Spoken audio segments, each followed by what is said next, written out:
ఓం అజ్ఞానతిమిరంధస్య జ్ఞానాంజనాశలాకయా చక్షురున్మిలితం येन తస్మై శ్రీగురవే నమః.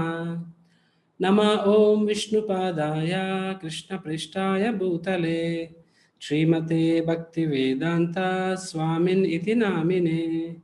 నమస్తే సరస్వతీ దేవే గౌరవాణి ప్రచారిణే నిర్విశేష శూన్యవాది పాశ్చాత్య దేశతారిణే వాంఛాకల్పతరుభ్యశ్చ కృపా సింధుభ్య ఏవ చ పతితానాం పావనేభ్యో వైష్ణవేభ్యో నమో నమః. జై శ్రీ కృష్ణ చైతన్య ప్రభు నిత్యానంద శ్రీ అద్వైత గదాధర శ్రీవాసాది గౌరభక్తవృంద. హరే కృష్ణ కృష్ణ కృష్ణ హరే హరే హరే రామ రామ రామ హరే హరే. మూకం కరోతి వాచాలం పంగుం లంఘాయతే గిరిం యత్కృపాతమహం వందే శ్రీగురు దీనతారిణం. హరే కృష్ణ. భక్తులందరికీ భగవద్గీత లెవెల్ 2 క్లాసెస్కి స్వాగతం. సో ఈరోజు మనము భగవద్గీత లెవెల్ 2లో భాగంగా 2వ అధ్యాయంలో ఈ సెక్షన్లో చివరి శ్లోకం మనం చూడబోతున్నాము. అది భగవద్గీత 2వ అధ్యాయం 69వ శ్లోకం, రైట్? సో ఈ శ్లోకంతో సెకండ్ చాప్టర్ ముగుస్తుంది. థర్డ్ చాప్టర్లో మనం ప్రవేశిస్తాము. Let us begin. ఇందాక మనం చదువుకున్న శ్లోకమే మళ్ళీ నేను ఇప్పుడు చదువుతాను, మీరందరూ వినండి. యా నిశా సర్వభూతానాం తస్యాం జాగ్రత్త సంయమి యస్యాం జాగృతి భూతాని సా నిశా పశ్యతో మునేః. అనువాదము: సర్వజీవులకు ఏది రాత్రియో అది ఏ ఆత్మ నిగ్రహము కలవానికి మేల్కొని యుండు సమయము. సర్వజీవులు మేల్కొని యుండు సమయము అంతర్ముఖుడైన మునికి రాత్రి సమయము. Okay, so in English it's like this: what is day, what is night for a common man is a day for a transcendentalist, and what is night for a transcendentalist is a day for a mundane man. ఇది అంటే ఇంగ్లీష్లో దీని అనువాదము. భాష్యము: తెలివిగల మానవులలో 2 రకముల వారు colour. అందులో ఒకరు ఇంద్రియ తృప్తి కొరకు భౌతిక కర్మల యందు తెలివి కలిగి ఉందురు. మరొక రకం వారు అంతర్ముఖులు మరియు ఆత్మానుభూతి కొరకు గల అభ్యాసమునందు ఉత్సాహము కలిగి ఉందురు. అంతర్ముఖుడైన ముని అంటే తెలివిగల మానవుని కర్మలు భౌతిక భావనలో మునిగియున్న మానవులకు రాత్రి వంటివి. వన్స్ అగైన్ ఐ రిపీట్: అంతర్ముఖుడైన ముని కర్మలు భౌతిక భావనలో మునిగియున్న మానవులకు రాత్రి వంటివి. ఆత్మానుభూతి తెలియని వారగుడ చేత అట్టి రాత్రి యందు భౌతిక జనులు నిద్రించుచుందురు. కానీ అట్టి భౌతిక వ్యక్తుల రాత్రి సమయమునందు అంతర్ముఖుడైన ముని జాగృతుడై ఉందును. కానీ అట్టి భౌతిక వ్యక్తుల రాత్రి సమయమునందు అంతర్ముఖుడైన ముని జాగృతుడై ఉందును. ముని క్రమముగా ఆధ్యాత్మిక పురోభివృద్ధిని సాధించుట చేత అత్యున్నత ఆధ్యాత్మిక ఆనందము అనగా దివ్యానందమును అనుభవించుచుండును. భౌతిక వ్యక్తి ఆత్మానుభూతి విషయమునందు నిద్రితుడై ఉండుట చేత తన నిద్రా సమయమున కొన్నిసార్లు సుఖమును కొన్నిసార్లు దుఃఖమును పొందుతూ వివిధములైన ఇంద్రియ సుఖములను గురించి స్వప్నములను చూచుచుండును. అంతర్ముఖుడైన ముని భౌతికములైన సుఖదుఖములకు అతీతుడుగా ఉండును. అతడు భౌతిక ప్రతిక్రియలచే ఏమాత్రం కలతనొందగా ఆత్మానుభూతి కార్యములను కొనసాగించుచుండెను. Once again we'll read the translation. అనువాదము: సర్వజీవులకు ఏది రాత్రియో అది ఏ ఆత్మ నిగ్రహము కలవానికి మేల్కొని ఉండు సమయము. అండ్ సర్వజీవులు మేల్కొని ఉండు సమయము అంతర్ముఖుడైన మునికి రాత్రి సమయము. హరే కృష్ణ. Welcome everyone. గత వారము మనము క్లాస్ చెప్పుకోలేకపోయాము ఫ్రైడే, ఎందుకంటే మనము శ్రీ జగన్నాథ స్వామి వారి లీలా కథామృతాన్ని మనం చర్చించుకున్నాము. మీలో అందరూ అది వినే ఉంటారని ఆశిస్తున్నాను. ఒకవేళ వినకపోతే అందరూ వినడానికి ప్రయత్నించండి. ఎందుకంటే రథయాత్ర 9 రోజులు రథయాత్ర ఉంటుంది, 9-day ఫెస్టివల్ 20వ తేదీ వరకు. కాబట్టి ఈ 9 రోజులు కూడా జగన్నాథ స్వామి వారి రథాన్ని లాగినా సరే, జగన్నాథ స్వామి వారి దర్శనం చేసుకున్నా సరే, జగన్నాథ స్వామి వారి కథ విన్నా సరే, అది స్వయంగా స్వామివారి ఆశీర్వాదానికి మనం పాత్రలం అవుతాము. కాబట్టి జగన్నాథ స్వామి వారి కథ వినడం ద్వారా జగన్నాథ స్వామి వారి సేవ చేసుకున్నట్టు అవుతుంది. So those who have missed it, ఎవరైతే మిస్ అయ్యారో వాళ్ళందరూ శ్రీ జగన్నాథ స్వామి లీలామృతం 4 రోజులు మనం చెప్పుకున్నాము, అది దయచేసి వినండి. అండ్ ఇంకా ఇస్కాన్ విజయవాడ ఛానల్కి సబ్స్క్రైబ్ అవ్వకపోతే కైండ్లీ డూ సబ్స్క్రైబ్. అండ్ గత శుక్రవారం నాడు స్వామివారిని మనము శోభాయాత్ర చేశాము, మినీ రథయాత్ర లాగాన. కాబట్టి ఇట్ వాజ్ వెరీ అంటే లాస్ట్ మినిట్ ప్లాన్స్ అవన్నీ, కాబట్టి చాలా హెక్టిక్ అవడం వల్ల గత శుక్రవారం క్లాస్ తీసుకోవడం జరగలేదు. కానీ ఈరోజు క్లాసు ఉత్సాహంగా వచ్చిన భక్తులందరికీ ధన్యవాదములు. హరే కృష్ణ. సో ఇక్కడ మనము కమింగ్ క్లోజ్. అర్జునుడు ఒక ప్రశ్న అడుగుతారనమాట, స్థితప్రజ్ఞస్య కా భాష సమాధస్తస్య కేశవే అని చెప్పి.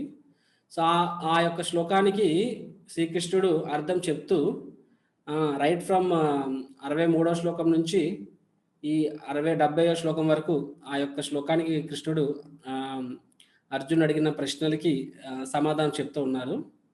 రైట్ టిల్ 2.68 అండ్ 69 ఈరో శ్లోకంతో కలిపి ఈ శ్లోకంతో ఆ ప్రశ్న సమాధానం ముగుస్తుంది. లాస్ట్ సెక్షన్ స్థితప్రజ్ఞుడు అంటే ఎవరు అని చెప్పి ఆ అర్జునుడు అడిగిన ప్రశ్నకి కృష్ణుడు సమాధానం చెప్తున్నారు అనమాట. ఇక్కడ ఈ శ్లోకంలో మనం చూసినట్లయితే కృష్ణుడు ఏమంటున్నారంటే, యానిషా సర్వభూతాని, సర్వభూతాని అంటే సమస్త మానవులకి, నిష అంటే రాత్రి, రైట్, సమస్త మానవులకు రాత్రి అవుతుందో తస్యాం జాగ్రత్త సంయమి. సంయమి అంటే ఆత్మానుభూతి పొందినవాడికి అనమాట. అంటే ఇక్కడ ప్రభుపాదుల వారు అంతర్ముఖుడు అన్నారనమాట. అంటే సింపుల్ చెప్పాలంటే ట్రాన్సెండెంటలిస్ట్, స్పిరిచువలిస్ట్ ఆధ్యాత్మికవేత్త అనుకోండి. So for a spiritualist, right, అతనికి అంటే ఎవరికైతే సమస్త మానవాళికి రాత్రి అనేది అతనికి పగటితో సమానం అని చెప్పి అర్థం ఇక్కడ. అండ్ సమస్త మానవులకి పగలనేది తస్యాం జాగ్రత్త భూతాన్ని యానిత పశ్యతో మునే అని చెప్పారు అనమాట. అంటే తస్యాం జాగ్రత్త భూతాన్ని అంటే సమస్త మానవులకి జాగృతి అంటే మేల్కొని ఉన్నప్పుడు, అంటే పగలనేది ఇక్కడ ఆధ్యాత్మికవేత్తలకి అది రాత్రితో సమానము అని చెప్పి చెప్పాడు అనమాట. ఎగ్జాక్ట్లీ ఆపోజిట్, వాళ్ళకి పగలైతే అంటే భౌతికవాదులకి పగలైతే ఆధ్యాత్మికవేత్తలకి రాత్రి అని, మరియు భౌతికవాదులకి రాత్రి అయితే ఆధ్యాత్మికవేత్తలకి పగలు అని చెప్పి ఇక్కడ చెప్పడం జరిగింది. అంటే ఇక్కడ కృష్ణుడు ఏం చెప్తున్నారు, కృష్ణ దిస్ ఇస్ యాక్చువల్లీ చెప్పాలంటే ఇంగ్లీష్లో మెటఫోర్ అంటారనమాట. మెటఫోర్ అంటే తెలుగులో వాటిని ఏమంటారంటే అలంకారాలు అంటారు, మనకు గుర్తుకుందా, ఉపమానం అలంకారము, నెక్స్ట్ ఇంకా ఏమో ఉన్నాయి, ఉపమేయ అలంకారము, అతిశయోక్త అలంకారము, రైట్. సో ఈ అలంకారాన్ని ఏదో పేరుంది, నేను చూసాను, అది దీన్ని రూపకం అంటారంట, మెటఫోర్ కదా, రూపకం అనే అలంకారం అంటారంట.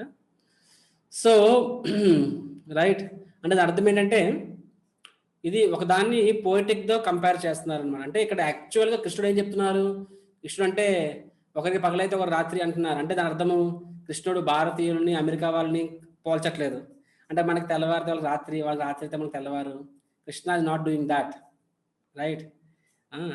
కృష్ణుడు అంటే జాగ్రఫికల్ వేరియన్స్ అని కృష్ణుడు చెప్పట్లేదు. మామూలుగా మనం చూసినట్లయితే భౌతికవాది అయినా సరే ఆధ్యాత్మికవాది అయినా సరే పగలే, రాత్రి అంతే కదా. అంతేగాని ఆధ్యాత్మికవేత్తల కోసం కృష్ణుడు సూర్యుడు సెపరేట్గా రాత్రి ఉదయిస్తాడు అండ్ చంద్రుడు పగలు ఉదయిస్తాడు, అలా ఉండదు కదా. So for a devotee as well as for a non devotee, both cases పగలే, రాత్రి. మరి అలాంటప్పుడు కృష్ణుడు ఇక్కడ ఏం చెప్తున్నారు యాక్చువల్గా, what is trying to say, is trying to say something different. అంటే that's why it is called metaphor అనమాట. మెటఫర్ అంటే రూపకం అని చెప్పి అర్థం. అంటే కృష్ణుడు ఇక్కడ పగలు రాత్రి అనే మాటకి అర్థం లిటిల్ వేరే ఉంది. అది మనం ఇప్పుడు అది యాక్చువల్గా మన క్లాస్ అంతా ఈరోజు ఆ టాపిక్ మీద చర్చించుకోబోతున్నాం. ప్రభుపాదుల వారి భాష్యంలో కూడా రాశారు పగలంటే ఏంటి, రాత్రి అంటే ఏంటి చెప్పి. కానీ వాస్తవంగా చూసుకున్నట్లయితే అంటే ఇది ఒక రకంగా చెప్పాలంటే ఇది ఒక అలంకారం కృష్ణుడు చెప్పింది. కానీ ఈవెన్ వెర్బాటిమ్ అంటే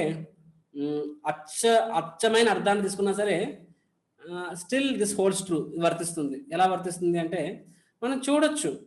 ఉమ్, ఒక ఆధ్యాత్మికవేత్తకి భౌతికవేత్తకి పోల్చుకున్నట్లయితే నిజంగా కూడా అలాగే అనిపిస్తుంది. అంటే మనకి ఆధ్యాత్మికవేత్తకి పగలనేది భౌతికవేత్తకి రాత్రి అవుతుంది. నాకు బాగా గుర్తుకుంది, ఐఐటి చదువుతున్న రోజుల్లో మేము హాస్టల్లో ఉండేవాళ్ళము. ఎర్లీ మార్నింగ్ మంగళారతికి వెళ్ళేవాళ్ళం అన్నమాట. తెల్లవారి ఆరతి 3:45కి ఉండేది. అండ్ మా హాస్టల్ నుంచి అన్నట్టు ఇస్కాన్ సెంటర్ 2.5 కిలోమీటర్ దూరంలో ఉండేదన్నమాట. సైకిల్ మీద వెళ్తే పావుగంట పట్టేది. సో మేము 3 గంటలు లెగిసి వాళ్ళము. 3 గంటలు లెగిసి స్నానం చేసి అన్ని రెడీ అయ్యి 3:30కి సైకిల్ ఎక్కితే 3:45కి చేరుకునే వాళ్ళం అనమాట. రైట్. ఒక్క నిమిషం కూడా లేట్ అవ్వడానికి మనసు ఒప్పేది కదా. ఒక్క రోజు కూడా ఒక్క నిమిషం కూడా లేట్ అవ్వలేదన్నమాట. సో 3 గంటలకి లెగిసే వాళ్ళము. అండ్ చాలాసార్లు హాస్టల్లో ఉన్నప్పుడు పడుకోవడానికి లేట్ అవుతూ ఉంటుంది. ఆఫీస్ అదే ల్యాబ్ వర్క్స్, రికార్డ్స్ అవన్నీ రాస్తూ ఉండాల్సి వచ్చేది. అండ్ మార్నింగ్ లెగడం సింగిల్గా పడుకున్నప్పుడు కొన్నిసార్లు లెగలేకపోవచ్చు. So how I use to manage that, నేను ఎలా మేనేజ్ చేసేవాడిని. అప్పట్లో ఈ రోజుల్లాగా smart phones, next smart phones alarms అవేమి ఉండేవి కాదు. యాహూ మెసెంజర్ ఉండేది అనమాట. This is way back 2004-2005. మీలో కొంతమంది తెలిసే ఉంటుంది. సో యాహూ మెసెంజర్ అని ఉండేది, గూగుల్ టాక్ అని ఉండేది. సో నా దగ్గర నా కంప్యూటర్ సిస్టంలో పెద్ద పెద్ద స్పీకర్లు ఉండేవి. క్రియేటివ్ 3.1 అని పెద్ద వూఫర్, పెద్ద పెద్ద స్పీకర్లు ఉండేవి. ఫుల్ వాల్యూమ్ పెట్టుకునేవాడిని. అండ్ నా యాహూ మెసెంజర్కి స్టేటస్ పెట్టుకునేవాడిని అనమాట. స్టేటస్ అంటే మెసెంజర్కి నెక్స్ట్ గూగుల్ చాట్ స్టేటస్ పెట్టుకునేవాడిని. ఏంటంటే kindly wake me up at 3 AM అని చెప్పి, రైట్, 3 గంటల లేపండి అని చెప్పి. ఎందుకంటే నా ఫ్రెండ్స్ అందరూ ఎవరు కూడా 3 గంటల లేపి పడుకునేవాళ్ళు కాదు ఐఐటీలోనే. అందరూ వీడియో గేమ్స్ ఆడుకోవడం లేకపోతే something so they are busy in their own world. So ఒక్కరోజు కూడా మిస్ కాకుండా ఎవరో ఒకరు 3 గంటల అయ్యేసరికల్లా రింగ్ ఇచ్చేవారు యాహూ మెసెంజర్లో. And because sound speakers creative speakers, పెద్ద పెద్ద స్పీకర్స్ ఉండేవి కాబట్టి పెద్ద సౌండ్ చేసేవి. ఆ సౌండ్కి లెగిసేవాళ్ళు అనమాట. లెగిసి వెంటనే రెడీ అయ్యి వెళ్ళినప్పటికీ నేను బయటికి వెళ్తున్నప్పటికి ఇంకా హాస్టల్లో సగం లైట్స్ ఆన్ అయ్యే ఉండేవి. అంటే వాళ్ళు ఎర్లీ మార్నింగ్ లేచి చదువుతున్నారు అనుకోగలరు. తప్పు అంత అంత అంత మంచి పనులు ఐడియాలు చేయరు. సో వాళ్ళు ఇంకా పడుకోలేదు అనమాట. రైట్. సో అండ్ సో అలా అయ్యేది. అండ్ సో మేము లెగిసి వాళ్ళము, అంటే మేము లెగిసినప్పుడు వాళ్ళు ఇంకా రాత్రే. By the time when we got up they are not at slept. And తర్వాత కాలేజ్కి వెళ్తాము. కాలేజ్కి వెళ్ళినప్పుడు మాకు డే టైం అనమాట. అప్పుడు పడుకుంటారు అనమాట. కాలేజెస్ టైం అవర్స్లో అంటే 5 గంటలకి, 6 గంటలకి, 7 గంటలకి పడుకొని 1 గంట 2 లెగుస్తారు అనమాట. చాలాసార్లు అలా అవుతుంది. Many times we see that. చాలా సార్లు చూశాను. అంతెందుకు, చివరికి నా ఫేర్వెల్, బీటెక్ ఫైనల్ ఇయర్ నా ఫేర్వెల్లో కూడా సంథింగ్ సిమిలర్ హ్యాపెండ్. నేను ఏంటంటే ప్రతి ఒక్కరి గురించి వాళ్ళకి ఫేర్వెల్లో ప్రతి ఒక్కరి గురించి ఒక స్లైడ్ ఉంటుంది, పీపీటీ స్లైడ్. అందులో నా పేరు వచ్చినప్పుడు దే కాల్ మీ ఇస్కానైట్ అని చెప్పి రాశారనమాట. చంద్రమౌళి ఇస్కానైట్ అని చెప్పి. సో ఇస్కానైట్, ఇస్కాన్ ఐటీఈ అంటే ఇస్కానైట్ అని చెప్పి, ఇస్కాన్ అని చెప్పి దానికి ఒక అర్థం చేశారు, ఇస్కోనైట్ అని చెప్పి. అంటే వీడికి మా పగలు వీడికి రాత్రి అవుతుంది, వీడి రాత్రి మా పగలవుతుంది. వాళ్ళు స్వయంగా వాళ్ళే చెప్పారనమాట అలాగా నా ఇంట్రడక్షన్లో. సో మనం చూడొచ్చు చాలాసార్లు వాస్తవంగా చూసినా సరే దట్ ఒక ఆధ్యాత్మికవేత్తకి, ఒక భౌతికవేత్తకి పగలు రాత్రి మధ్య చాలా వ్యత్యాసం ఉంటుంది. బ్రహ్మ ముహూర్తంలో స్పిరిచువలిస్ట్ వర్క్ చేస్తారు. And that means 3 o'clock to 7 o'clock ఆ టైంలో that is the prime time for a devotee. While for an outsider, బయట వాడికి యాక్చువల్గా అది that is the prime time for sleeping. పడుకునేది 1 గంటకి ఎంతగా పడుకుంటారు. ఆ 3 to 7 అనేది ప్రైమ్ టైం అనమాట, నిద్రపోయే సమయం అనమాట. అవునా కదా. అండ్ డివోటీ అనే వాళ్ళకి 9 o'clock నుంచి 12 o'clock that is the prime time for sleeping.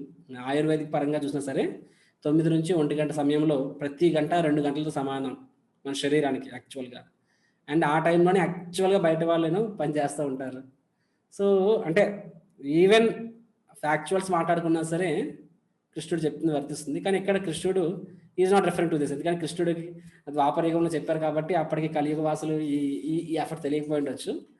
But నెవర్తలెస్ కృష్ణుడు ఇక్కడ యానిష సర్వభూతానం తస్యాం జాగ్రత్త సంయమి, తస్యాం జాగ్రత్త భూతానం సానిస పశ్యతో మునే అని చెప్పి రాస్తారు అనమాట. అంటే what is day for a materialist is night for a transcendentalist అని చెప్పి. అంటే day for a material, day అంటే ఏంటి ఇక్కడ, డే అంటే మామూలుగా యాక్చువల్ అర్థం డే అంటే పగలు.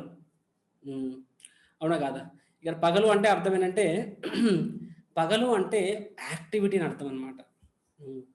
పగలు అంటే యాక్టివిటీ, యాక్టివిటీ అంటే కార్యం. పగలు అంటే ఇక్కడ యాక్టివిటీ అని అర్థము, పగలు అంటే ఇంట్రెస్ట్ అని అర్థము, పగలు అంటే ఫోకస్ అని అర్థం అనమాట. రైట్? అంటే what is day for a materialist అంటే భౌతికవాదికి ఏదైతే పగలు, ఆధ్యాత్మికవాదికి అది రాత్రి అని చెప్పి రాశారు. అంటే దాని అర్థం ఏంటంటే భౌతికవేత్తకి ఏదైతే ఇంట్రెస్ట్ ఉంటుందో, పగలు అంటే ఏంటి ఇక్కడ యాక్టివిటీ, అంటే దేని మీద అయితే ఫోకస్ పెడతాడో, దేని మీద ఇంట్రెస్ట్ ఉంటుందో, దేనికోసం కష్టపడుతుంటాడో అంటే పగలు అని అర్థం. అది ఆధ్యాత్మికవేత్త రాత్రితో సమానం. రాత్రి అంటే ఇక్కడ ఏంటి ఆధ్యాత్మికవేత్తకి వాటి మీద ఎటువంటి ఇంట్రెస్ట్ ఉండదు అని అర్థం అనమాట. Right? So what is day for a materialist అంటే భౌతికవాదికి దేని మీద అయితే వాళ్ళ ఫోకస్, వాళ్ళ శక్తి, వాళ్ళ బుద్ధి, వారి యొక్క ఇంట్రెస్ట్ ఉంటుందో ఆధ్యాత్మికవాదికి ఎగ్జాక్ట్గా ఆపోజిట్ ఉంటుంది అని చెప్పి. అవునా కాదా? మనం చూసినట్లయితే ఒక భౌతికవేత్తను మనం చూసినట్లయితే అతడు తన యొక్క కష్టార్జితాన్ని మొత్తం ప్రతి దాన్ని దేనికోసం ఉపయోగపడతాడు? ఇంద్రియ తృప్తి కోసం కష్టపడతాడు. అవునా కదా? సింపుల్గా చెప్పాలంటే నేమ్, పేరు, ఫేమ్, పలుకుబడి, వెల్త్, సంపాదన అండ్ సెన్స్ గ్రాటిఫికేషన్, ఇంద్రియ తృప్తి, దీనికోసం మాత్రమే కష్టపడతాడు. అండ్ ఎవరైతే దీన్ని పుష్కలంగా చేయగలుగుతారో, పుష్కలంగా అంటే ఎక్కువ ఫేమస్ అవ్వగలుగుతారు భౌతికవాదుల దృష్టిలో, సమాజం దృష్టిలో వాళ్ళు సక్సెస్ఫుల్. అండ్ ఎవరైతే ఎక్కువ సంపాదించగలుగుతారో వారు సక్సెస్ఫుల్. ఎవరైతే ఎక్కువ ఇంద్రియ తృప్తిని చేయగలుగుతారో, ఎక్కువ గర్ల్ ఫ్రెండ్స్ ఉన్నారు, లేకపోతే ఎక్కువ కార్లు ఉన్నాయి, షికార్లు ఉన్నాయి, వాళ్ళు సక్సెస్ఫుల్. అవునా కాదా? So that is a day. What is day for a సర్వభూతానం? కృష్ణుడు ఏమన్నా సర్వభూతానం అంటే సగటు మనిషికి అనమాట, ఇంచుమించుగా ప్రతి ఒక్కరికి. అది ఎగ్జాక్ట్గా నైట్ ఫర్ ఏ స్పిరిచువలిస్ట్ అంటే ఒక ఆధ్యాత్మికవేత్తకి, ఒక అంటే ఆత్మాన్వేషణలో ఉన్న వ్యక్తికి అది రాత్రితో సమానం. అంటే అటువంటి వ్యక్తికి వాటి మీద ఎటువంటి ఇంట్రెస్ట్ ఉండదు అని చెప్పి అర్థం అనమాట. ఎందుకంట why why why why like that? ఎందుకంటే ఈ అండర్స్టాండ్స్ ఏమని పునశ్చర్విత చర్వినానాం అని చెప్పి.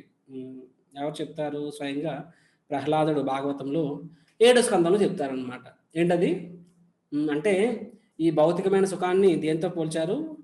ఒక చెరుకు గడ్డతో పోల్చారనమాట. చెరుకు గడ్డ అన్నది అప్పటికే 2 సార్లు 3 సార్లు ఆ మిషన్లో వేస్తాడు, జ్యూస్ అంతా రాల్సింది, అయినా సరే పిప్పే మిగులుతుంది. ఆ పిప్పుడు మళ్ళీ పెడతాడు మిషన్లో, ఇంకేం రాదు, మళ్ళీ పెడతాడు అనమాట, ఏం రాదనమాట. అంటే చూయింది చూడండి, బబుల్గా మనం తిని తిని తిని అది ఇంకా ఏం ఉండదు అని తింటూ ఉంటాం, తినాలి తప్పదు కాబట్టి. సో ఆధ్యాత్మికత తెలుసు ఏమని, జన్మల నుంచి నేను ఇదే చేస్తూ వచ్చాను, కానీ ఇప్పుడు నాకు మనిషి జన్మ వచ్చింది. ఈ మనిషి జన్మలోనైనా సరే నేను I will do something different. ఈ ప్రతి జంతువు జన్మలో చేసిన పనిని నేను చెయ్యను. ఏంటంటే ఆహార, నిద్ర, భయము అండ్ శారీరక సుఖం, దీనికోసమే ప్రతి జంతువు కష్టపడుతుంది. నేను అట్లీస్ట్ దీనికోసం నా సమయాన్ని వెచ్చించను. నేను దేనికోసం something higher than this. Right? So devotee అనేవాడు దీని మీద ఎటువంటి ఇంట్రెస్ట్ చూపించడు. అండ్ సెకండ్ థింగ్, తర్వాత నెక్స్ట్ లైన్ ఏం చెప్పారు? సానిష తస్యాం జాగ్రత్త భూతానాం సానిష పశ్యతో మునే అని చెప్పి. అంటే ఏదైతే భౌతికవాదులకి ఆధ్యాత్మికవేత్తలకి పగలో, అది భౌతికవేత్తలకి రాత్రి అని చెప్పి చెప్పడం జరిగింది. అంటే ఏంటి అక్కడ అర్థం?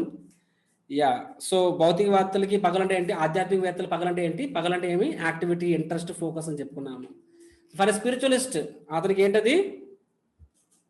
అతని యొక్క ఫుల్ ఫోకస్ దేని మీద ఉంటుంది? భగవంతునితో తిరిగి సంబంధం ఏర్పరచుకోవాలి. అవునా కదా? భగవంతుని సేవ చేయాలి, భగవంతుని నామం మీద రుచి పెంచుకోవాలి, భగవంతుని నామం మీద నమ్మకాన్ని పెంచుకోవాలి, భగవంతుని శరణాగతం కావాలి, భగవంతుని ప్రేమించగలగాలి. So these are the subject of interest, matter of interest for a devotee. భక్తుడు అనేవాడికి వాడి ఫోకస్, వాడి ఇంట్రెస్ట్, వాడి మనస్సు అన్నీ వీటి మీద ఉంటాయన్నమాట. ఆధ్యాత్మిక విషయాలపైన ఉంటాయి. భగవంతుని కథ పట్ల రుచి పెంచుకోవాలి, భగవంతుని నామం పట్ల రుచి పెంచుకోవాలి, భగవంతుని సేవ చేయాలి, నెక్స్ట్ భగవంతుని ధామాన్ని చేరుకోవాలి, ఆధ్యాత్మిక జీవితంలో ముందుకు వెళ్ళాలి. సో వీటి మీద ఇంట్రెస్ట్ ఉంటుందన్నమాట. అండ్ దాని గురించి చాలా సాధన చేస్తూ ఉంటారు. లైక్ మనందరం చూస్తున్నాం, భక్తులను రోజు నియమానుసారంగా భగవంతుని నామాలు జపం చేస్తూ ఉంటారు. రైట్? రోజుకి నామాలు పెంచడానికి ప్రయత్నిస్తారు. 4 మాలు చేసిన వాళ్ళు నేను 8 మాలు చేయాలని కోరుకుంటారు, 8 మాలు చేసిన వాళ్ళు 10 మాలు కోరుకుంటారు, 16 మాలు కోరుకుంటారు, 25 మాలు కోరుకుంటారు. So like this now we keep on and train to ఇంకా నామం మీద ఆకర్షణ పెంచుకోవాలని చెప్పి ప్రయత్నిస్తూ ఉంటారు అనమాట. భగవంతుని నామం మీద, కథ మీద, రూపం మీద. అండ్ ఒక భౌతికవాది చూస్తాడు మేడం, అర్థం కాదు. కమా నేను రోజుకి 2 గంటల సేపు నువ్వు ఒక దగ్గర కూర్చొని ఒకే మంత్రాన్ని 2 అవర్స్ నాన్ స్టాప్ జపం చేస్తున్నావు. మై గాడ్, నీకు ఇంకేం పని లేదా? 2 గంటలు, ఇంత కొలోజియల్ వేస్టేజ్ ఆఫ్ టైం. అంటే కొలోజియల్ వేస్టేజ్ అంటే ఎంత నువ్వు సమయాన్ని వృధా చేస్తున్నావు. కమా చాలా మంది మనం చూస్తాం నెలల్లో కూడా. భగవంతు నామని చెప్పేసి నువ్వు గంటలు గంటలు టీవీలు చూసుకో, క్రికెట్ మ్యాచ్ చూసుకో, ఎవరేమనరు. సినిమాలు షికాలకి వెళ్ళి ఎవరేమనరు. నెక్స్ట్ పేపర్లు, న్యూస్లు, ఇది అది చాట్లు, గర్ల్ ఫ్రెండ్లు, 100 చెయ్యి ఆటలు మాటలు, ఎవరేమనరు. 5 నిమిషాలు భగవద్గీత చదువు, అయ్యో బాబోయ్ స్టూడెంట్ టైంలో చేయాల్సిన పనులేనా ఇవి అని కబురు అంటారనమాట. అవి ఒక మాట జపం చేసి చూడండి, మీకే తెలుస్తుంది. So of course elderly people ఎవరేమనరు, but I'm talking of somebody at our ages and all. వేరే టైం గంటలు గంటలు వేస్ట్ చేసుకో ఏం పర్లేదు, దీనికైతే మాత్రం జనాలు షాక్ అవుతారనమాట. కమాన్ ఏం చేస్తున్నామని చెప్పి. అంటే వాళ్ళ దృష్టి వాళ్ళకి అది it's for them, it's beyond comprehension అనమాట. వాళ్ళకి అర్థం కాదు వాళ్ళకి. ఎలాగో ఒక వ్యక్తి 2 గంటల సేపు ఒక దగ్గర కూర్చొని జపం చేస్తున్నారు, భగవంతు నామం చేస్తున్నారు. అది కూడా ఒక రోజు 2 రోజులు కాదు, ప్రతిరోజు, ప్రతి నెల, ప్రతి సంవత్సరం జీవితాంతం చేస్తున్నారు. For him it's a shock అనమాట. అవునా కాదా? అతనికి అర్థం కాదు ఏంటంటే ఒక భక్తుడు అనేవాడు తన యొక్క సాధన ద్వారా, తన యొక్క సిన్సియారిటీ తెలుగులో ఏమంటారు, చిత్తశుద్ధి అంటారు. తన యొక్క సాధన ద్వారా, తన యొక్క చిత్తశుద్ధి ద్వారా భగవంతునితో సంబంధం ఏర్పరచుకుంటాడు అనమాట. తద్వారా తన జీవితంలో నవనాంబుది అంటే everyday new year and new year mallows, ఒక డివైన్ హ్యాపీనెస్, ఒక అనిర్వచనీయమైన ఆనందాన్ని పొందుతాడనమాట. భగవంతుడి సేవలో ఎంతో తృప్తిని, ఆనందాన్ని ఆస్వాదిస్తాడు. ఇది భౌతికవాదులు చెప్పినా సరే అర్థం కాదు, మరియు వారి స్కోప్కి, that is beyond their scope to understand, right? So ఈ విధంగా దట్స్ కంప్లీట్లీ, అంటే భౌతికవాది అండ్ ఆధ్యాత్మికవాది మనం చూసినట్లయితే దే కంప్లీట్లీ డిఫరెంట్ అనమాట. 2 poles apart, they 2 different apart. అది కృష్ణుడు ఇక్కడ మనకు చెప్తున్నారనమాట, రైట్? సో ఆ విధంగా ఒక భౌతికవాదికి పిచ్చెక్కుతూ ఉంటుంది అనమాట. ఎలాగా, ఏమని, అరే ఇతడు ఎంతటి ఎంజాయ్మెంట్, ఎంత ఆనందాన్ని వదిలేస్తున్నాడు, కమాన్ నేను ఎలా వదలగలుగుతున్నాడు అని చెప్పి. అరే materialistic person. So the materialistic person things devotee is a crazy. అంటే ఒక భౌతికవాదికి ఒక డివోటీ అనేవాడు, భక్తుడు అనేవాడు క్రేజీ అంటే ఒక పిచ్చోడ్లా కనిపిస్తాడు అనమాట. And same goes other thing అది గోస్ టు, అదే విధంగా ఒక భక్తుడు అనేవాడు కూడా అదే అనిపిస్తుంది అనమాట. ఇతను ఎలాగ భగవంతుని యొక్క చరణ పాదాలు విడిచిపెట్టి, భగవంతుని యొక్క సేవను విడిచిపెట్టి ఇతడు ఎలాగైనా ఉండిపోగలుగుతున్నాడు అని చెప్పి.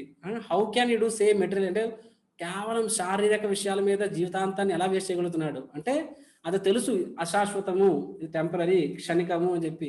అయినా సరే అన్నీ తెలిసి పశ్యన్నపి నా పశ్యతి భాగవతంలో వస్తుంది. పశ్యన్ అంటే చూడడం అనమాట. అంటే చూస్తున్నాడుగా చూడట్లేదు అనమాట, కళ్ళ ముందు కనిపిస్తుంది, ఏ క్షణం ఎవరిని పోవచ్చు. అయినా సరే దేనికోసం నువ్వు జీవితంతో కష్టపడుతున్నావు, అది ఏ క్షణమే నేను విడిచిపోతుంది. అయినా సరే వాటి కోసం కష్టపడుతున్నాడు, శాశ్వతమైన భగవంతుని సేవను విడిచిపెడుతున్నాడు. ఇతను ఎలాగ చేయగలుగుతున్నాడు, ఈ మాత్రం ఎందుకు అర్థం కావట్లేదు. సో భక్తుడికి కూడా ఒక భౌతికవాది ఎలాగా కృష్ణుడి సేవను విడిచిపెడుతున్నాడు, కృష్ణుడి పాదాన్ని విడిచిపెడుతున్నాడు అర్థం కాదు. సిమిలర్గా ఒక అభక్తుడికి కూడా ఒక భక్తుడు అనేవాడు ఎలాగా భగవంతుని అంటే ఇంద్రియ తృప్తిని విడిచిపెడితే అర్థం కాదనమాట. సో బోత్ పార్టీస్, ఇద్దరు కూడా ఏమనిపిస్తుంది, things other person is crazy, రెండో వాడికి పిచ్చి అని అనిపిస్తుంది అనమాట. భక్తుడికి ఏమో ఆ భక్తుడి పిచ్చి అనిపిస్తుంది, ఆ భక్తుడి పిచ్చి అనిపిస్తుంది. ఎవరు పిచ్చి? So who is crazy and who decides that, అంటే ఎవరు నిర్ణయిస్తారు? సో దాని సమాధానం ఏమిటి? నా సమాధానం ఏంటంటే ఎవరిని పడుతున్నావో అకార్డింగ్లీ వాళ్ళు చెప్తారు, వీడు క్రేజీనా లేకపోతే వాడు క్రేజీనా అని చెప్పి, అంతే కదా. కానీ కృష్ణుని అడిగితే కృష్ణుడు ఏం చెప్తున్నాడు? సో భాగవతంలో, శ్రీమద్ భాగవతంలో వస్తుంది. ఏమని వస్తుందంటే, భాగవతం 1వ స్కందం 5వ అధ్యాయంలో వస్తుంది. నయద్వచస్త్వద్ జగత్ ప్రవృత్తం ప్రగణీత కర్హిచిత్ తద్వాయసం తీర్థముషంతి మానస. ఏమని వస్తుందంటే, నయద్వచశ్చత్ చిత్త పదం హరేర్ యశో అని వస్తుంది అనమాట. అంటే ఏమని వస్తుందంటే భాగవతంలో తద్వాయసం తీర్థం ఉసంతి మానస అని వస్తుంది అనమాట. అంటే భాగవతంలో 2 రకములైన భౌతికవాదుల్ని మరియు ఆధ్యాత్మికవాదుల్ని పోల్చుతున్నారు ఇక్కడ ఈ శ్లోకంలో. ఏమని వస్తుందంటే, భౌతికవాదిని there are 2 classes of men అంటారనమాట. ఒకటేంటంటే crow class, swan class. Crow class అంటే కాకి జాతి, స్వాన్ క్లాస్ అంటే హంస జాతి అని చెప్పి భాగవతంలో వస్తుంది. చాలా స్ట్రాంగ్ కంపారిజన్ ఇస్తారనమాట భాగవతంలో సుఖదేవ గోస్వామి, వ్యాస మహర్షి. ఏమంటున్నారంటే క్రో క్లాస్ అంటే ఏంటి, వాయసం అని చెప్పి. తద్వాయసం తీర్థం. తీర్థం అంటే ఏంటి, ప్లేస్ ఆఫ్ అసెంబ్లింగ్, అందరూ ఎక్కడ గుమ్మి కొడతారు దాన్ని తీర్థం అంటారనమాట.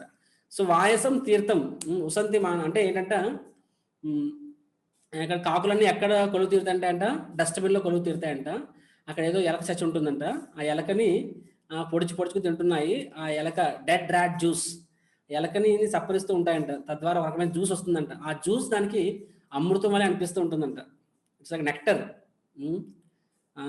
దానికి చాలా పరవశించిపోతుంటే ఆనందపడిపోతూ ఉంటాయి, ఒకదాని ఒకటి కొట్టుకుంటూ ఉంటాయి, నాకు కావాలంటే నాకు కావాలి అని చెప్పి. దిస్ ఇస్ క్రో క్లాస్ అని చెప్పి చెప్పడం జరిగింది. రెండోది ఏం చెప్పడం జరిగింది, స్వాన్ క్లాస్ అని చెప్పడం జరిగింది అనమాట. స్వాన్ క్లాస్ అంటే ఏంటి, హంస, హంస జాతి అని చెప్పి. సో హంస అంటే ఏంటంట, అది అది అది ఏం తీసుకుంటుంది, అది అత్యంత స్వచ్ఛమైన మానస సరోవర్ యొక్క నీటిని మాత్రమే అది స్వీకరిస్తుందని చెప్పి చెప్పడం జరిగింది అనమాట. సో ఒకటి క్రో క్లాస్, ఇంకొకటి స్వాన్. స్వాన్ అంటే హంస అని చెప్పి, హంస క్లాస్ అని చెప్పి. This is Bhagavatam. సో ఎవరు చెప్తున్నారు, వ్యాస మహర్షి చెప్తున్నారు. సో ఏ సందర్భంలో చెప్తున్నారంటే, సో భౌతికవాదం అనే వాళ్ళకి ఆధ్యాత్మిక విషయాల పట్ల ఎటువంటి ఇంట్రెస్ట్ ఉండదు అని చెప్పి చెప్తున్నప్పుడు అక్కడ చెప్తారు భాగవతం గురించి. అంటే ఏ గ్రంథం అయితే భగవంతుని యొక్క గుణము, రూపము, లీల, భగవంతు నామము వాటిని వర్ణిస్తూ ఉంటాయో అటువంటి గ్రంథము అత్యంత శ్రేష్టమైన గ్రంథము. దాన్ని దేంతో పోల్చడం జరిగింది, పరిశుద్ధమైన నీటితో పోల్చడం జరిగింది అనమాట. మోస్ట్ ప్యూర్ వాటర్ దాంతో. కానీ దాన్ని ఎవరు స్వీకరిస్తారంట, హంస జాతి మాత్రమే స్వీకరిస్తుందని చెప్పి. అండ్ కాకి జాతి దాన్ని స్వీకరించదంట. దాన్ని డెడ్ ర్యాట్ జ్యూస్ అని చెప్పుకున్నాం కదా, ఏంటది, ఎలక రసం అని చెప్పి. దాన్ని దేంతో పోల్చారు, మండేన్ లిటరేచర్, అంటే సినీ తారల గురించి, ఒక మనీ, సెక్స్ అండ్ స్పోర్ట్స్, కేవలం వీటి గురించే ఆలోచిస్తారు తప్ప, వీటి మీద ఇంట్రెస్ట్ చూపిస్తారు తప్ప భగవంతునికి సంబంధించిన రచనల మీద ఎటువంటి ఇంట్రెస్ట్ చూపించరు. ఏంటది, మెటలిస్టిక్ లిటరేచర్ అని చెప్పి చెప్పడం జరిగింది. So so every person, simple చెప్పాలంటే ఇక్కడ మనము ఒకరిని నిందించట్లేదు, వారు పొగట్లేదు, భగవంతుడు స్వయంగా చెప్తున్నారనమాట. ఏమని చెప్తున్నారంటే ఇక్కడ 2 రకముల మనుషులు ఉన్నారు and they are different. Very clear, let us be very clear, they are different. ఏంటి డిఫరెన్స్ అంటే, ఒకరికి ఒక దాని మీద ఇంట్రెస్ట్ ఉంటుంది, దాని మీద ఫోకస్ ఉంటుంది, దాని మీద వారి మనస్సు, వారి బుద్ధి అన్నీ దాని మీద, లక్ష్యం దాని మీద ఉంటాయి. ఇంకొకరికి కంప్లీట్గా రెండింటి ఉంటుంది. ఈ 2 కంప్లీట్లీ డిఫరెంట్ అని చెప్పి కృష్ణుడు ఇక్కడ చెప్తున్నారు. అందుకని పగలు రాత్రి ఏ విధంగా కలవో అదే విధంగా ఈ 2 కలవు అని చెప్పి భగవంతుడు చెప్తున్నారు అనమాట. So we have to accept that. And చాలాసార్లు ఆధ్యాత్మిక జీవితం, ఒక సాధకుడు అనేవాడు, ఇప్పుడు మనం ఏం చెప్తున్నాము, ఒక భౌతికవాది అండ్ ఒక ప్యూర్ డివోటీ అంటే శుద్ధ భక్తుడు గురించి చెప్తున్నాము. శుద్ధ భక్తుడు, ఒక భౌతికవాది, కంప్లీట్గా ఆపోజిట్ పోల్స్ అని చెప్పి. కానీ వాట్ అబౌట్ సాధక అంటే మనలాంటి వాళ్ళు అనమాట. సాధకుడు అనేవాడు అంటే ఇప్పుడే ఆధ్యాత్మిక జీవితంలో ఒక అడుగు ముందుకేసిన వాడు అనమాట. ఒక సాధకుడు అనేవాడు చాలా క్లియర్గా ఉండాలన్నమాట. ఏంటని, ఏమని, సో అతడు ఒక భౌతికవాది అంటే మనం అందరూ ఇప్పుడు భక్తి మార్గంలోకి వచ్చాము, భగవద్గీత వింటున్నాము, నేర్చుకుంటున్నాము, భగవద్నామం జపం చేస్తున్నాము, చాలా మారే అలవాట్లు, అవునా కదా. అలా అంటే కొంచెం ఎర్లీగా లెగుస్తున్నామేమో, ఆహార అలవాట్లు మారుంటాయి, అండ్ మన వేషధారణ కూడా మారుంటుంది కొన్నిసార్లు. ఇంతకుముందు హలో అనేవారు ఫోన్ చేసి, ఇప్పుడు వచ్చి హరే కృష్ణ ప్రభుజీ అంటారనమాట, అవునా కదా. సో సో సో కొన్ని మారుతున్నాయి, ఇంకా మారిపోతున్నాయి, చాలా ఓకే. కానీ అంటే ఇవన్నీ చాలా వరకు ఇవన్నీ ఎక్స్టర్నల్స్ అంటే ఏంటి, బాహ్యంగా మారుతున్నాయి. ఓకే, తిలకం పెట్టుకుంటున్నామేమో, అప్పుడు మందిరానికి వచ్చినప్పుడు ముందు జీన్ ప్యాంట్లో వచ్చేవాళ్ళం, ఇప్పుడేమో ఒక తెల్ల పైజామా తెల్ల చొక్కా వేసుకుని వస్తాము. సో రకరకాల అలవాట్లు కొన్ని మారుతూ ఉంటాయి. బాహ్యంగా చాలా సులభంగా మారిపోతాం, కొన్ని రోజుల్లోనే మారిపోతాం అనమాట. కానీ వాట్ ఈస్ అవర్ అండర్స్టాండింగ్, అంతరంగంగా మనము జీవితంలో ఏది ముఖ్యం అనుకుంటున్నాము, జీవితంలో దేన్ని మనము అంటే సక్సెస్ అని దేని సక్సెస్ అనుకుంటున్నాం. మనం చెప్పినట్టుగా భౌతికవాది సక్సెస్ కంప్లీట్లీ ఒకటి, ఆధ్యాత్మికవేత్తను ఒక భక్తుడి జీవితంలో సక్సెస్ కంప్లీట్ డిఫరెంట్. భౌతికవేత్త జీవితంలో సక్సెస్ అని ఏంటి చెప్పుకున్నాం ఇందాక మనం. ఏంటది, పేరు, పలుకుబడి, సంపద మరియు ఇంద్రియ తృప్తి, ఇది సక్సెస్ అనమాట. ఆధ్యాత్మిక జీవితంలో ఒక భక్తుడు అనేవాడు సక్సెస్ ఏంటి, కృష్ణుడి పట్ల ఎంత విశ్వాసము, ఎంత శరణాగతి, భగవంతుని యొక్క నామం మీద, కథ మీద ఎంత రుచి, భగవంతుని సేవ మీద ఎంత రుచి ఏర్పడింది, ఇది ఒక భక్తుడి జీవితంలో సక్సెస్ అనమాట. How much I'm able to develop love for devotees, love for lord అను, love for service, lord's names ఇలాగా. సో మనము బాహ్యంగా మనం మారుతున్నాము, అంతరంగికంగా మన అండర్స్టాండింగ్, మన అవగాహనలు మారుతున్నాయా, మన అవగాహనలో మార్పులు వస్తున్నాయా, లేదంటే పాత పాత అవగాహననే పట్టుకుని వేలాడుతున్నామా, అది మనము ఆలోచించుకోవాలన్నమాట. ఎందుకంటే బయటికి మనము సరే ఓ నేను మందిరానికి వస్తున్నాను, నేను జపం చేస్తున్నాను, నేను భక్తి మార్గంలోకి వచ్చాను, ఏదో అప్పుడప్పుడు భగవంతుడు సేవ చేస్తున్నాను, దట్స్ ఓకే, చాలా మంచిది, wonderful, no doubt about that, claps కొట్టచ్చు. బట్ దెన్ అంతరంగికంగా మన జీవితంలో ఏది జీవితం యొక్క పరమార్థం ఏమిటి, జీవితం యొక్క సక్సెస్ ఏంటి, నా జీవితంలో నేను దేనికి విలువనిస్తున్నాను, రైట్? నా జీవితం, నేను ఒక భౌతికవాది ఏ విధంగా ఎంత సంపాదించాను, ఎంత మిగుల్చుకున్నాను అలాగే ఆలోచిస్తున్నాను, లేకపోతే ఎంత కృష్ణుడు సేవ చేయగలుగుతున్నాను అలా ఆలోచిస్తున్నాను. సో దాన్ని బట్టి నువ్వు ఎంత ఎక్కువ, ఎంత ముందుకు ఆధ్యాత్మిక జీవితంలో నువ్వు ముందుకు వెళ్ళగలుగుతావు అనేది నిర్ణయింపబడి ఉంటుంది, రైట్? సో ఎక్స్టర్నల్గా మనం మారినా సరే, అంతరంగికంగా మన అవగాహనలు మారినంత వరకు నా ఆధ్యాత్మిక జీవితంలో మన ప్రగతి అంతగా ముందుకు వెళ్ళదన్నమాట. దీని అర్థము భౌతికవాది మనం చెప్పుకున్నట్టుగా అతను చాలా కష్టపడతాడు అనమాట. ప్రభుపాల్ చెప్పారు ఇందాక ఇక్కడను, there are 2 kinds of intelligent person చెప్పి, అంటే 2 రకములైన తెలివితేటలు కలిగిన వారు ఉన్నారు అని చెప్పి. ఒకరు భౌతిక జీవితం కోసం చాలా కష్టపడతారని చెప్పి, వాళ్ళు కూడా తెలివైన వాళ్ళే అని చెప్పి.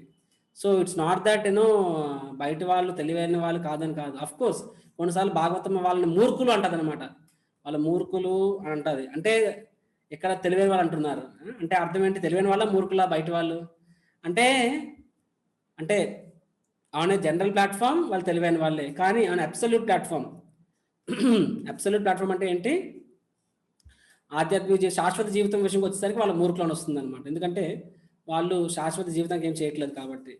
కానీ ఒక సాధారణ స్థితిలో చూసినట్లయితే వాళ్ళు తెలివైన వాళ్ళే అని చెప్పి. సో వాళ్ళు తెలివైన వాళ్ళు అయ్యుండొచ్చు, వాళ్ళ తెలివితేటలు మొత్తాన్ని దేనికోసం ఉపయోగిస్తున్నారు, they are using it for మన చిద్దారు చెప్పినట్టుగా సక్సెస్ అంటే ఏంటి, పేరు ప్రఖ్యాతి పలుకుబడి సంపద ఇంద్రియ తృప్తి అని చెప్పి. అండ్ ఒక డివోటీ అనేవాడు, దాని అర్థం ఏంటి, డివోటీ అనేవాడు కష్టపడ్డానా లేకపోతే అతడు పని చేయడం అని చెప్పండి, లేదు. డివోటీ అనేవాడు కూడా తన యొక్క టాలెంట్స్, తన యొక్క శక్తి, తన యొక్క యుక్తి, తన యొక్క బుద్ధి, భగవంతుడు ఇచ్చిన అన్ని శక్తుల్ని అతను కూడా ఉపయోగిస్తాడు, అతను కూడా సక్సెస్ అవ్వని ప్రయత్నిస్తాడు. కానీ తేడా ఏముంది అంటే, భౌతిక వ్యక్తి అనేవాడు అవన్నీ తన యొక్క సుఖం కోసం, తన యొక్క ఆనందం కొరకు మాత్రమే కష్టపడతాడు. అండ్ డివోటీ అనేవాడు భగవంతుడు ఇచ్చిన టాలెంట్స్ని వాటిని కూడా ఉపయోగిస్తాడు, వాడి కూడా కష్టపడతాడు, కానీ ఆ దాన్ని దేనికంటూ భగవంతుడు సేవ రూపంలో చేస్తాడు అనమాట, రైట్? భగవంతుడు సేవ రూపంలో చేస్తాడు, ఆ ఫలితాన్ని భగవంతుడికి ఇవ్వడానికి ఏదో ఒక విధంగా భగవంతునితో అనుసంధానం చేయడానికి ప్రయత్నిస్తాడు. అఫ్ కోర్స్ తన బతకడానికి, తన జీవనాధారం కోసం దానిలో జీవనాధారం చూసుకుంటాడు. కానీ కేవలము ఆ ఫలితం కోసం మాత్రమే అతను పనిచేయడం అనమాట, లైక్ భౌతికవాది లాగా, రైట్? అతను భగవంతుడు సేవ భావంలో చేస్తాడు, ఆ సేవ భావంలో ఫలితం వస్తుంది, కొంచెం ఇంద్రియ తృప్తి వస్తుంది, దాన్ని అతను స్వీకరిస్తాడు. కానీ దాని గోల్ అయితే మాత్రం క్లియర్గా ఉంటుంది. ఎక్స్టర్నల్గా ఎంత మారినా సరే internally is goal is clear. ఏంటది, భగవంతుని పట్ల ప్రేమ, భగవంతుని సేవ, భగవంతుని శరణాగతి. అది బయట బాహ్యంగా చూస్తే మనకి తేడా తెలియదు. శ్రీల ప్రభుపాదుల వారు చాలాసార్లు చెప్పుకున్నాం కదా, అతను తన గురు మహారాజ్ చెప్తారనమాట, ఎప్పుడు రెండు ఆదేశాలు ఇస్తారు. ఒకటి, పాశ్చాత్య దేశం వెళ్ళి ప్రచారం చెయ్యు అని చెప్పి. రెండవ ఆదేశం ఏంటంటే, నీ దగ్గర ఎప్పుడు డబ్బులు ఉన్నా సరే పుస్తకాల ప్రచురణ చెయ్యి, పుస్తకాల వితరణ చెయ్యి, ప్రచురణ మరియు వితరణ అని చెప్తారనమాట. అండ్ శ్రీల ప్రభుపాదుల వారి తర్వాత తన యొక్క అంటే గృహస్థ జీవితం ముగిసిన తర్వాత సన్యాసం తీసుకుంటారు. సన్యాసం తీసుకొని తనే పేపర్ కొని, తనే వ్యాసాలు రచించి, తనే ప్రూఫ్ రీడింగ్ చేసుకుని, తనే ప్రింటింగ్ చేయించుకొని, తనే మ్యాగజైన్స్ ప్రింట్ చేసి, తర్వాత తనే మార్కెట్లోకి వెళ్ళి పుస్తకాలు పంచేవారు, మ్యాగజైన్స్ని, బుక్స్ పంచేవారు అనమాట. అంత కష్టపడేవారు గురు మహారాజ్ ఇచ్చిన ఆదేశానికి. ఎవ్వరికి ప్రభుపాదులు ఎవరో కూడా తెలియదు, ఈ రోజు తర్వాత తెలిసింది. సో కానీ అంతకు ముందు ప్రభుపాదులు ఎంత కష్టపడ్డారో మనం చూడొచ్చు. అండ్ చాలా మంది అనుకునేవారు అనమాట, అరే కాషాయం బట్టలు వేసుకొని, కాషాయ వస్త్రాలు వేసుకొని పుస్తకాలు అమ్ముతున్నాడు డబ్బుల కోసము, ఆ మాత్రాన్ని కాషాయ వస్త్రాలు ఎందుకు వేసుకున్నాడు? సాఫ్రాన్ అంటే ఇది వైరాగ్యానికి ప్రతీక, కాషాయం అనేది, అవునా కదా? కాబట్టి ఒక సాఫ్రాన్ కాషాయం వేసుకున్నాడు సన్యాసి, అతనికి ఈ యొక్క ధనం వాటితో సంబంధం ఉండకూడదు. కానీ అతను ఏంటి బిజినెస్ చేస్తున్నాడు. ఇప్పుడు బయట వాళ్ళు కూడా బుక్స్ అమ్ముతారు కదా, బిజినెస్ చేస్తున్నాడు. ఆ మాత్రం కాషాయం బట్టలు ఎందుకు ఉపయోగిస్తున్నాడు, పరువు తీస్తున్నాడు అని చెప్పి చాలామంది అనుకుంటారు. కానీ అక్కడ ప్రభుపాద రాస్తారనమాట. వాళ్ళకి అర్థం కాని విషయం ఏంటంటే అర్జునుడు యుద్ధం చేస్తున్నాడు, దుర్యోధనుడు యుద్ధం చేస్తున్నాడు అని చెప్పి, రైట్. కానీ ఎంత తేడా ఉంది, ఒకటి స్వార్థం, ఇంకొకటి సేవ. సో అదేవిధంగా సగటు వ్యక్తికి అర్థం కాకపోతే కానీ కృష్ణుడి దృష్టిలో తెలుసు దేనికోసం మనం చేస్తున్నాము అని చెప్పి. అదేవిధంగా ఒక ఆధ్యాత్మికవేత్త కూడా కష్టపడతాడు, అన్ని చేస్తాడు. కానీ అతని యొక్క గోల్ మాత్రం ఏంటది, కేవలము భగవంతుని యొక్క ప్రాప్తి అనమాట, భగవంతుని సేవ, రైట్. సో అందుకనే శ్రీల ప్రభుపాదుల వారు జార్జ్ హ్యారిసన్ ఏంటి, బీటిల్స్ గ్రూప్ అనమాట. బీటిల్స్ గ్రూప్ అనే వాళ్ళు మనము వినే ఉంటారు. ప్రపంచంలోనే ఈ రోజు కూడా highest sold albums, all time greats అనమాట. వాళ్ళు మ్యూజిక్ బ్యాండ్లో ఆల్ టైమ్ టాప్లో ఉంటారు వాళ్ళు. ఈ రోజు కూడా నాకు తెలిసి ఆల్ టైమ్ హైయెస్ట్ సెల్లింగ్ ఆల్బమ్స్లో బీటిల్స్ గ్రూపే ఉంటుంది. అంటే అంత విశ్వవిఖ్యాత కాంచిన మ్యూజిషియన్స్ వాళ్ళందరూ లండన్ బేస్డ్ అనమాట. అండ్ శ్రీల ప్రభుపాదుల వారు అప్పుడు 1972-73 టైంలో ప్రభుపాద అడుగుతారనమాట తన శిష్యుల్ని, సో ఇప్పుడు ప్రపంచం who is the most influential celebrity in the world, ప్రపంచంలోనే అత్యంత ప్రభావవంతమైన వ్యక్తి ఎవరో చెప్పి, ప్రభావితం చేసే వ్యక్తి ఎవరో చెప్పి, దానికి కొంతమంది అంటారు ప్రభుపాదను అమెరికన్ ప్రెసిడెంట్ అని చెప్పి. అవునా కదా, ఇప్పుడు ఈ రోజున చూడండి రేటింగ్స్లోని మోస్ట్ పవర్ఫుల్ పర్సనాలిటీస్ ఎవరుంటారు, ఫస్ట్ ఐదర్ అమెరికన్ ప్రెసిడెంట్ ఉంటాడు, లేకపోతే రష్యన్ ప్రెసిడెంట్ ఉంటారు, రైట్. సో అప్పట్లో అదే ప్రశ్న అడిగినప్పుడు ప్రభుపాద్ శిష్యులు ఏమని చెప్తారు, ప్రభుపాద్ అమెరికన్ ప్రెసిడెంట్ అని కొంతమంది చెప్తారు. తర్వాత అందుకొని కాదు, ప్రభుపాద్ రీసెంట్ రివ్యూస్లో American president number 2 rank, number 1 rank ఎవరిది, బీటిల్స్. ప్రపంచం మొత్తాన్ని అత్యంత ఎక్కువ ప్రభావితం చేస్తున్న వాళ్ళు ఎవరు, బీటిల్స్ గ్రూప్, రైట్. సో వాళ్ళు తమ రాక్ బ్యాండ్ అనమాట. రాక్ బ్యాండ్తో అప్పట్లో డ్రగ్స్, విమెన్, వాటి గురించి పిచ్చి పిచ్చి పాటలు పాడేవాళ్ళు వాళ్ళు, ఒక రకంగా చెప్పాలంటే. సో ప్రభుపాద్ అంటారన్నమాట శిష్యుని చెప్పి, సో మీరు వెళ్ళి లండన్ వెళ్ళండి, వాళ్ళని భక్తులు చేసేయండి అని చెప్పి. ఇది మామూలు ఆదేశమా? ప్రభుపాద్ చూసారా, ప్రభుపాద్ అంటే ఆశకు కూడా ఒక హద్దు ఉండాలి అని చెప్పి బయట వాళ్ళు అంటారు. కానీ ప్రభుపాద్ వారి ఆశకు హద్దు ఉండదు. ఎందుకు హద్దు ఉండదు అంటే తన కోసం కాదు, అది కృష్ణుడి కోసం. సో ప్రభుపాద్ ఏది బెస్ట్ వచ్చినా సరే నాకు అది కావాలనేవాళ్ళు, దేనికోసం, కృష్ణుడి కోసం కావాలనేవాళ్ళు అనమాట.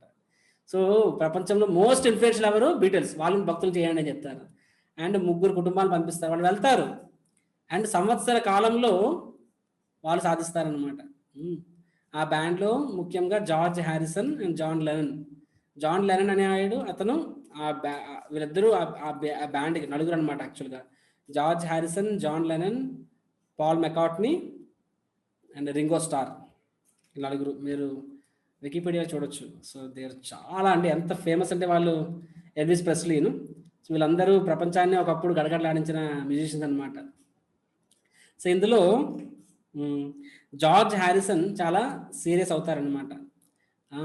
వైష్ణవుడు అవుతారు, హరే కృష్ణ మంత్రం జపం చేస్తారు, రైట్. తర్వాత జాన్ లెనన్ కూడా అవుతారు కొన్నాళ్ళు. కానీ తర్వాత జాన్ లెనన్ యొక్క గర్ల్ ఫ్రెండ్ ఆవిడ భయపడిపోతుంది, అమ్మో నా హస్బెండ్ నన్ను విడిచిపెట్టేస్తాడేమో అని చెప్పి అతను వెనక్కి లాగేస్తుంది. But George Harrison stays back. తర్వాత జార్జ్ హ్యారిసన్ అంటే ఆ బ్యాచ్ ఫైనల్గా డిస్మాంటిల్ అవుతుంది. And George Harrison Srila Prabhupad దగ్గరికి వస్తారు, వచ్చి అంటారనమాట, ఏమంటారు, నాకు దీక్ష ఇవ్వండి అని అడుగుతారు అనమాట. నాకు దీక్ష ఇవ్వండి, నేను మీ యొక్క మిగతా శిష్యుల్లాగా నేను కూడా బ్రహ్మచారిని అవుతానని చెప్పి అంటారనమాట. దానికి శ్రీల ప్రభుపాద్ అంటారు, నీ పేరే జార్జ్ హరిసన్. హరిసన్ అంటే ఏంటి, హరి యొక్క పుత్రుడు. సో నీ పేరు నువ్వు నీ పేరులోనే ఉంది, నువ్వు హరి యొక్క సన్ కాబట్టి నువ్వు భగవంతుడి పుత్రుడివి, నీకు ప్రత్యేక దీక్ష అవసరం లేదు. అండ్ ప్రభుపాద్ గారు ఏమంటారు, so what do you do, నీకు భగవంతుడు ఒక సిద్ధి ఇచ్చాడు, ఎవరికి లేని సిద్ధి ఒకటి ఇచ్చాడు నీకు. ఏంటో సిద్ధి, మ్యూజిక్. ప్రపంచాన్నే శాసించగలుగుతున్నావు నువ్వు. అలాంటిది నీ మ్యూజిక్ని ఎందుకు పక్కన పెట్టాలనుకుంటున్నావు? ఎందుకంటే అంతవరకు వాళ్ళు ఏం చేశారు, ఆ మ్యూజిక్ ద్వారా డ్రగ్స్ అన్నింటినీ ప్రమోట్ చేశారనమాట. అప్పుడు కౌంటర్ కల్చర్, హిప్పీ మూమెంట్. కాబట్టి చాలా సమాజానికి చాలా ఒక రకం చెప్పాలంటే వాళ్ళు చాలా మిస్గైడ్ చేశారు. అప్పట్లో డ్రగ్స్, విమెన్, సెక్స్ వీటి గురించి పాటలు రాస్తే జనాలు పిచ్చి పిచ్చిగా వినేవాళ్ళు అనమాట. ఒక అమ్మాయి అందాన్ని గురించి వర్ణిస్తూ ఇలా రాస్తూ ఉంటాయి. సో ప్రభుపాద చెప్తారనమాట, సో భగవంతుడికి ఒక టాలెంట్ ఇచ్చాడు, ఆ టాలెంట్ ఉపయోగించు, ఆ టాలెంట్ ఉపయోగించు, భగవంతుని కీర్తిస్తూ పాటలు రాయి, భగవంతుని కీర్తిస్తూ ఆల్బమ్స్ తయారు చేయి, దాన్ని తద్వారా సమాజంలో భగవంతుని యొక్క కృష్ణ చైతన్యాన్ని పెంచు అని చెప్పి చెప్తారనమాట. అండ్ జార్జ్ హ్యారిసన్ ట్రై చేస్తారని బాగా చెప్తారనమాట ప్రభుపాద్. కానీ ఎంతమంది, ఇంతవరకు నేను డ్రగ్స్ గురించి, విమెన్ గురించి రాస్తాను, విమెన్ అంటే స్త్రీల గురించి రాస్తాను, స్త్రీల యొక్క అందం గురించి రాస్తాను కాబట్టి జనాలు విన్నారు. కానీ ఇప్పుడు నేను యాక్చువల్గా పరమసత్యం గురించి, ఆత్మాన్వేషణ గురించి రాస్తే ఎంతమంది వింటారని చెప్పి ఇప్పుడు Prabhupad says no, do your best, నీ బెస్ట్ నువ్వు చెయ్యి. అదే అంటున్నాను, ఇక్కడ భౌతికవాదులకి మనకి తేడా ఏంటి? భౌతికవాది అనేవాడికి సక్సెస్ అంటే నెంబర్ 1. సక్సెస్ అంటే ఏంటి? నెంబర్ 1 అంటే, ఎందుకంటే నెంబర్ 1 అయితేనే సమాజం నిన్ను మెచ్చుకుంటుంది, కీర్తిస్తుంది, అవునా కదా? ఒలింపిక్స్లోని ఫోర్త్ పొజిషన్లో వచ్చిన ఏమైనా గుర్తుంచుకుంటారా? ఎవ్వరు గుర్తుంచుకోరు. ఫస్ట్ పొజిషన్ వచ్చిన గుర్తుంచుకుంటారు, అవునా కదా? కాబట్టి సమాజంలో నువ్వు టాప్ అవ్వాలంటే అన్ని అడ్డదారులు తొక్కాలి, తప్పుడు ప్రచారం చేయాలి. ప్రాపర్ నో నీడ్, అది సక్సెస్ కాదు. అలా అని చెప్పి నువ్వు విడిచిపెట్టేస్తున్నావు, నాట్ రిక్వైర్డ్. భగవంతుడు నీకు టాలెంట్ని ఇచ్చాడు, ఒక సిద్ధిని ఇచ్చాడు, దాన్ని నువ్వు భగవంతుని సేవలో వినియోగించు. And what are do your best, నీ ప్రయత్నం చేయని చెప్పి. అప్పుడు జార్జ్ హ్యారిసన్ ఏం చేస్తారు, భక్తులతో కలిసి ఆల్బమ్ తయారు చేస్తారనమాట. యాపిల్ స్టూడియోస్లో ఆల్బమ్ తయారు చేస్తారు, ఆల్ థింగ్స్ మస్ట్ పాస్ అని చెప్పి. ఆ ఆల్బమ్ ఎంత ఫేమస్ అవుతుందంటే ప్రపంచంలోనే నెంబర్ 1 ర్యాంకింగ్లో కొన్ని వారాల పాటు ఉంటుందన్నమాట. ప్రతి దేశంలో మ్యూజిక్ చార్ట్స్లో ఫస్ట్ పొజిషన్లో ఉంటుంది. ఆ ఆల్బమ్ ద్వారా ప్రపంచం మొత్తం ఒక్కసారిగా కొన్ని వారాల్లోనే ప్రపంచంలో ప్రతి సందు వీధి వీధిన హరే కృష్ణ మహామంత్రం వ్యాప్తి చెందుతుంది.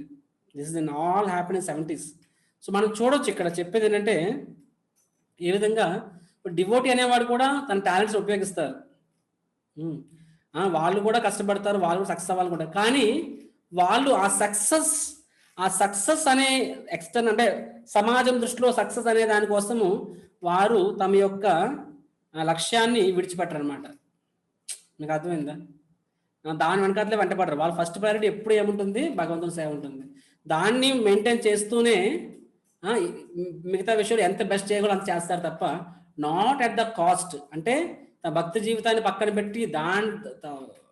పెట్టి ఆ సమయాన్ని భౌతిక విషయాలకి కేటాయించాలని ప్రయత్నించరు. రైట్, ఇది భౌతికవాదికి ఆధ్యాత్మికవాదికి తేడా.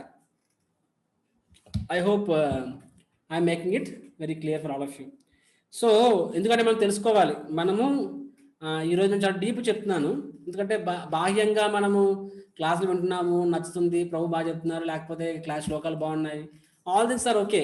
బాహ్యంగా 4 శ్లోకాలు నేర్చుకున్నాము, ఎందుకంటే రిటైర్ అయ్యాము, ఇప్పుడు చేసేది ఏం లేదు, కొన్నిసార్లు కొంతమంది ఆలోచిస్తారు. బట్ యాక్చువల్గా మన అంతరంగికం కూడా మన జీవితంలో దేనికి విలువనిస్తున్నాం, మన జీవితంలో ఏం కోరుకుంటున్నాం, దేనికోసము మన ఫస్ట్ ప్రయారిటీ భౌతిక జీవితం కోసం ఆధ్యాత్మిక జీవితాన్ని త్యాగం చేయడం రెడీగా ఉన్నామా, లేకపోతే ఆధ్యాత్మిక జీవితం కోసం భౌతిక కాంప్రమైజ్ రెడీగా ఉన్నామా అని చెప్పి. ఒకసారి ఒక సాధువు ఒక రాజు దగ్గరికి వెళ్తాడనమాట. ఆ రాజు ఆ సాధువుని చూసి అంటాడు, ఓ సాధువర్య అని చెప్పి, ఎంత గొప్పవాళ్ళు మీరు, ఎంత త్యాగమూర్తులు, మీరు. నెక్స్ట్ ఏమంటారు అతను, భగవంతుని సేవ కోసం మీరు మీ భౌతిక జీవితాన్ని పక్కన పెట్టారు, మీ అంత త్యాగమూర్తులు లేరు అని చెప్పి అంటాడు అనమాట ఆ రాజు ఆ సాధువుతో. దానికి సాధువు అంటాడు, ఓ రాజా ఏం మాట్లాడుతున్నావు, మీ త్యాగంతో పోల్చుకుంటే నా త్యాగం ఎంత, మీ త్యాగంతో పోల్చుకుంటే నా త్యాగం ఎంత, ఎందుకంటే నేను భగవంతుని సేవ కోసం భౌతిక జీవితాన్ని పక్కన పెట్టాను, అంటే భగవంతుని సేవ కోసం భౌతికమైన సుఖాన్ని పక్కన పెట్టాను, అందులో పెద్ద త్యాగం లేదు. కానీ నువ్వు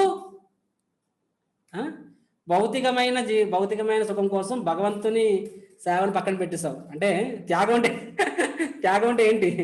త్యాగం అంటే సాక్రిఫైస్.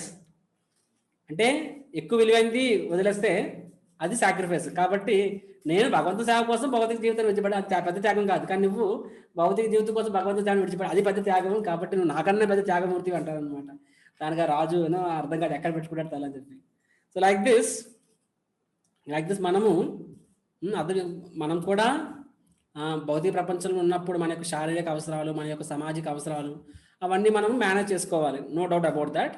కానీ మన యొక్క మనస్సు మాత్రం ఎక్కడ ఉండాలి? మనం 100 దగ్గర తిరగవచ్చు, 100 పనులు చేయొచ్చు, మన మనస్సు మాత్రం ఎప్పుడు దేని మీద ఉండాలి? ఏకాంతమతి అంటే ఏంటి? అబ్సల్యూట్. మన మనసు అంతా ఎప్పుడు భగవంతుని చరణ పాదాల దగ్గర ఉండాలి. అండ్ మన గమ్యం అది కావాలి. అండ్ ఆ గమ్యానికి అడ్డుపడిన వర్క్స్ని మనము కాంప్రమైజ్ తప్పేం లేదు. అలా కాంప్రమైజ్ అవడం వల్ల ఫస్ట్ ర్యాంక్ నాకు రాదు, సెకండ్ ర్యాంక్ వస్తుంది, సెకండ్ ర్యాంక్ సంతోషంగా ఉండు, ఏం పర్వాలేదు. ఎందుకంటే భగవంతుని దృష్టిలో నీకు ఫస్ట్, అది ముఖ్యం మనకి. సో ఈ విధంగా శ్రీల ప్రభుపాదుల వారు డెట్రాయిట్ ప్రచారానికి వెళ్ళినప్పుడు అక్కడ తన క్లాస్లో ఒక యంగ్ జెంట్లిమెన్, ఒక 30 ఏళ్ళ జెంట్లిమెన్ వస్తారనమాట, 20-30 ఏళ్ళ జెంట్లిమెన్. శ్రీల ప్రభుపాద్ శిష్యులు చెప్తారనమాట, ప్రభుపాద్ హీస్ ఆల్ఫ్రెడ్ ఫోర్డ్. ఇతను ఆల్ఫ్రెడ్ ఫోర్డ్ అంటే the great grandson of Henry Ford. Henry Ford అంటే ఫోర్డ్ కంపెనీ ఏమంటుంది దాన్ని, is the originator of is the founder of Ford company. And Ford company మొదటిసారి కార్లు తయారు చేసింది ఫోర్డ్ కంపెనీ కదా. సో ఫోర్డ్ కంపెనీకి అతని అధిపతి హెన్రీ ఫోర్డ్, అతని యొక్క ముని మనవడు ఇతను ఆల్ఫ్రెడ్ ఫోర్డ్ అని చెప్తారనమాట. అంత పెద్ద ఆయన నీ క్లాస్కి వచ్చారు ప్రభుపాద్ అని చెప్పి.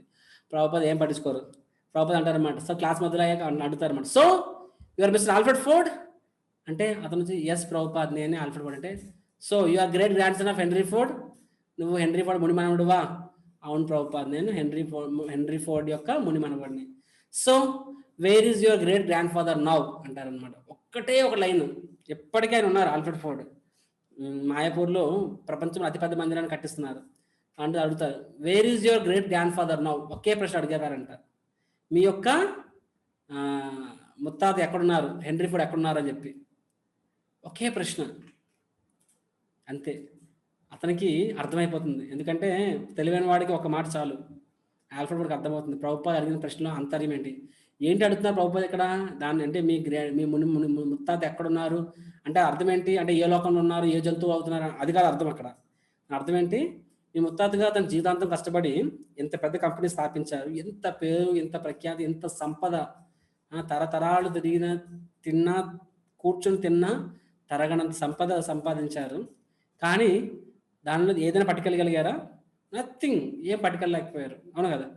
కాబట్టి అన్నీ ఇక్కడే ఉన్నాయి, అన్నీ విడిచిపెట్టి ఆయన వెళ్ళిపోయారు. దేనికోసం జీవితాంతం కష్టపడ్డారో వాటన్నిటిని విడిచిపెట్టి వెళ్ళిపోయారు. ఎక్కడికి వెళ్ళారు అని అర్థం అనమాట ఆ ప్రశ్నకి. అది అంటే ఎంత ప్రభుత్వం చెప్పలేదు, ఒకేలా అడిగారు, కానీ ఆల్ఫ్రెడ్ ఫోర్డ్కి అర్థమవుతుంది అనమాట, రైట్. సిమిలర్లీ భక్తుడు అనేవాడు అర్థం చేసుకుంటాడు ఏంటి, ఏది శాశ్వతము ఏది అశాశ్వతం అని చెప్పి. కాబట్టి ఒక శరీరంలో ఉన్నాం కాబట్టి ఈ శరీరం అశాశ్వతమై ఉండొచ్చు, కానీ శాశ్వతమైన జీవితం కోసం ఈ అశాశ్వతమైన శరీరం ఉపయోగపడుతుంది మనకి. కాబట్టి ఈ శరీరం కూడా ముఖ్యమే. అయినా శరీరం కోసం మనము మన యొక్క దినచర్యలు చేయాల్సి వస్తుంది, కానీ దానికోసమే ఫర్ ఎగ్జాంపుల్ బతకడం కోసం తినాలి తప్ప తినడం కోసం బతకూడదు కదా. అదేవిధంగా భక్తి కోసం బతకాలి తప్ప బతకడం కోసం భక్తి కాదు.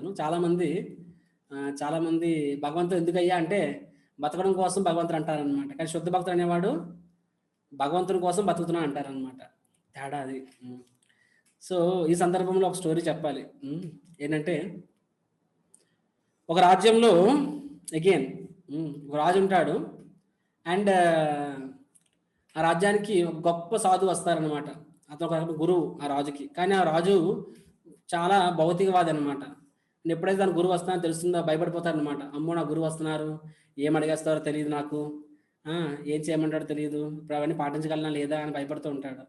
సో కానీ తప్పదు, గురువు వచ్చాడు కాబట్టి గురువుని మరి స్వీకరించాలి కదా.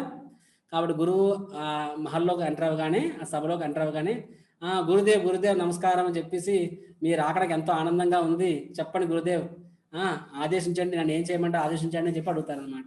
యాక్చువల్గా నవ్వుతున్నాడు, కష్టపడి నవ్వుతూ ఉంటాడు, కానీ భయం, ఏడుపు అనమాట. గురుదేవ్ అడగండి గురుదేవ్ అని చెప్పి. గురువు మొత్తం తెలుసు. ఒక మనిషికి సాధువులు అనే వాళ్ళకి ఎదురువాడు మొహం చూసి చెప్పేస్తారు అతని మనసులో ఏం నడుస్తుందని చెప్పి. బయటకు చెప్పరు, చెప్తే ఎదురువాడు భయపడతారు కాబట్టి, but we can very easily understand.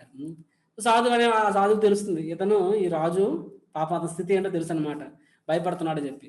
దానికి ఆ సాధువు ఏమంటాడు, ఆ గురువు ఏమంటాడంటే, చూడు రాజా, నాకు నీ నుంచి ఏమీ వద్దు, నాకు చిన్న సహాయం చేసి పెట్టు చాలు, నేను సంతోషిస్తానని చెప్పి. రాజు అంటాడు, చెప్పండి గురుదేవ్, ఏం చేయమంటారు చెప్పండి అని చెప్పి. కానీ భయమే లోపల, ఏదో చిన్నది అంటున్నారు కానీ అడిగేస్తారేమో అని చెప్పి, నన్ను ఏదో మానేమంటారో, లేకపోతే నన్ను ఏదో వాట్ ఎవర్ ఈజ్ ఫియర్ఫుల్. దానికి ఆ రాజు ఏమంటారంటే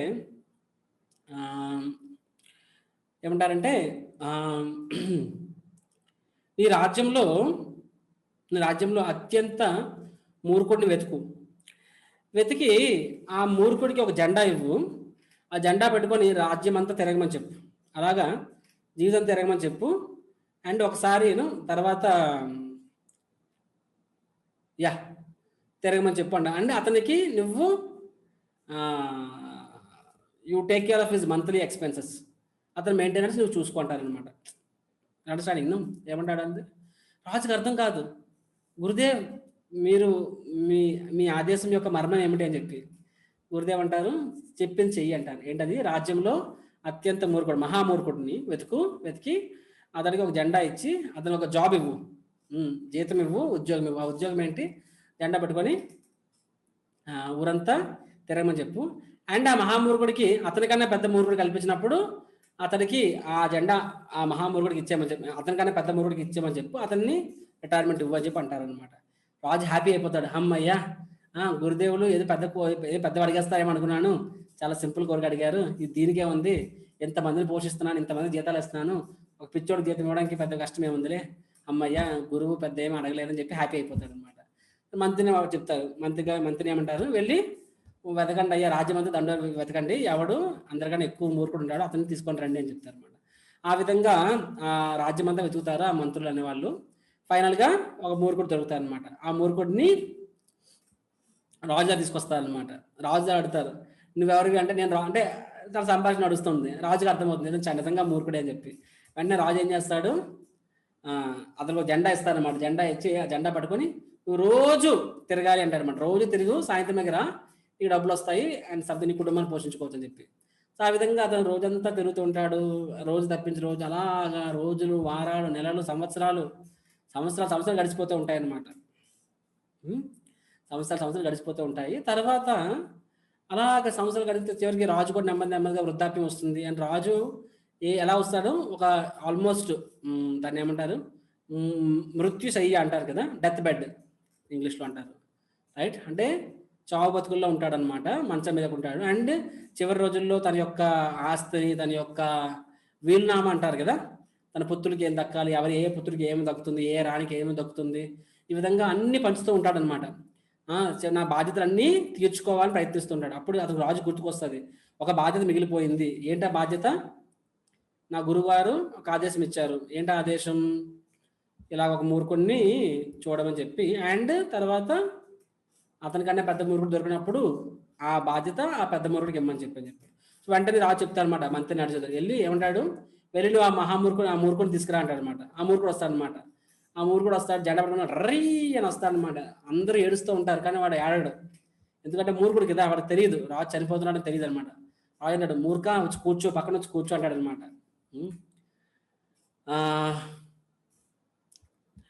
అప్పుడు మూర్ఖుడు వచ్చి కూర్చుంటాడు. చెప్పు రాజా, ఏమైంది రాజా, ఎందుకు మంచమే పడుకున్నావు, నిద్ర వస్తుందా అంటాడు అనమాట. అప్పుడు రాజు అంటాడు, లేదు మూర్ఖ, నేను ఈ లోకం విడిచి వెళ్ళిపోయే సమయం వచ్చింది అంటారనమాట. అలాగే ఏమిటంటే, ముందు నువ్వు ఇప్పుడు నీకు ఈ సేవ నుంచి రిటైర్మెంట్ ఇవ్వాలనుకుంటున్నాను.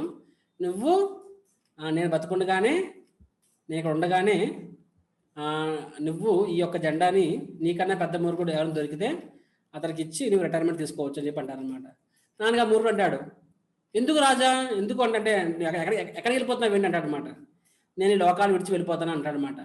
అంటే ఏంటి అంటాడనమాట. అది నీకు అర్థం కాదులే అంటారనమాట. అంటే సరే నువ్వు ఏమేమి తీసుకెళ్తున్నావు అని అడుగుతారనమాట మూర్ఖుడు.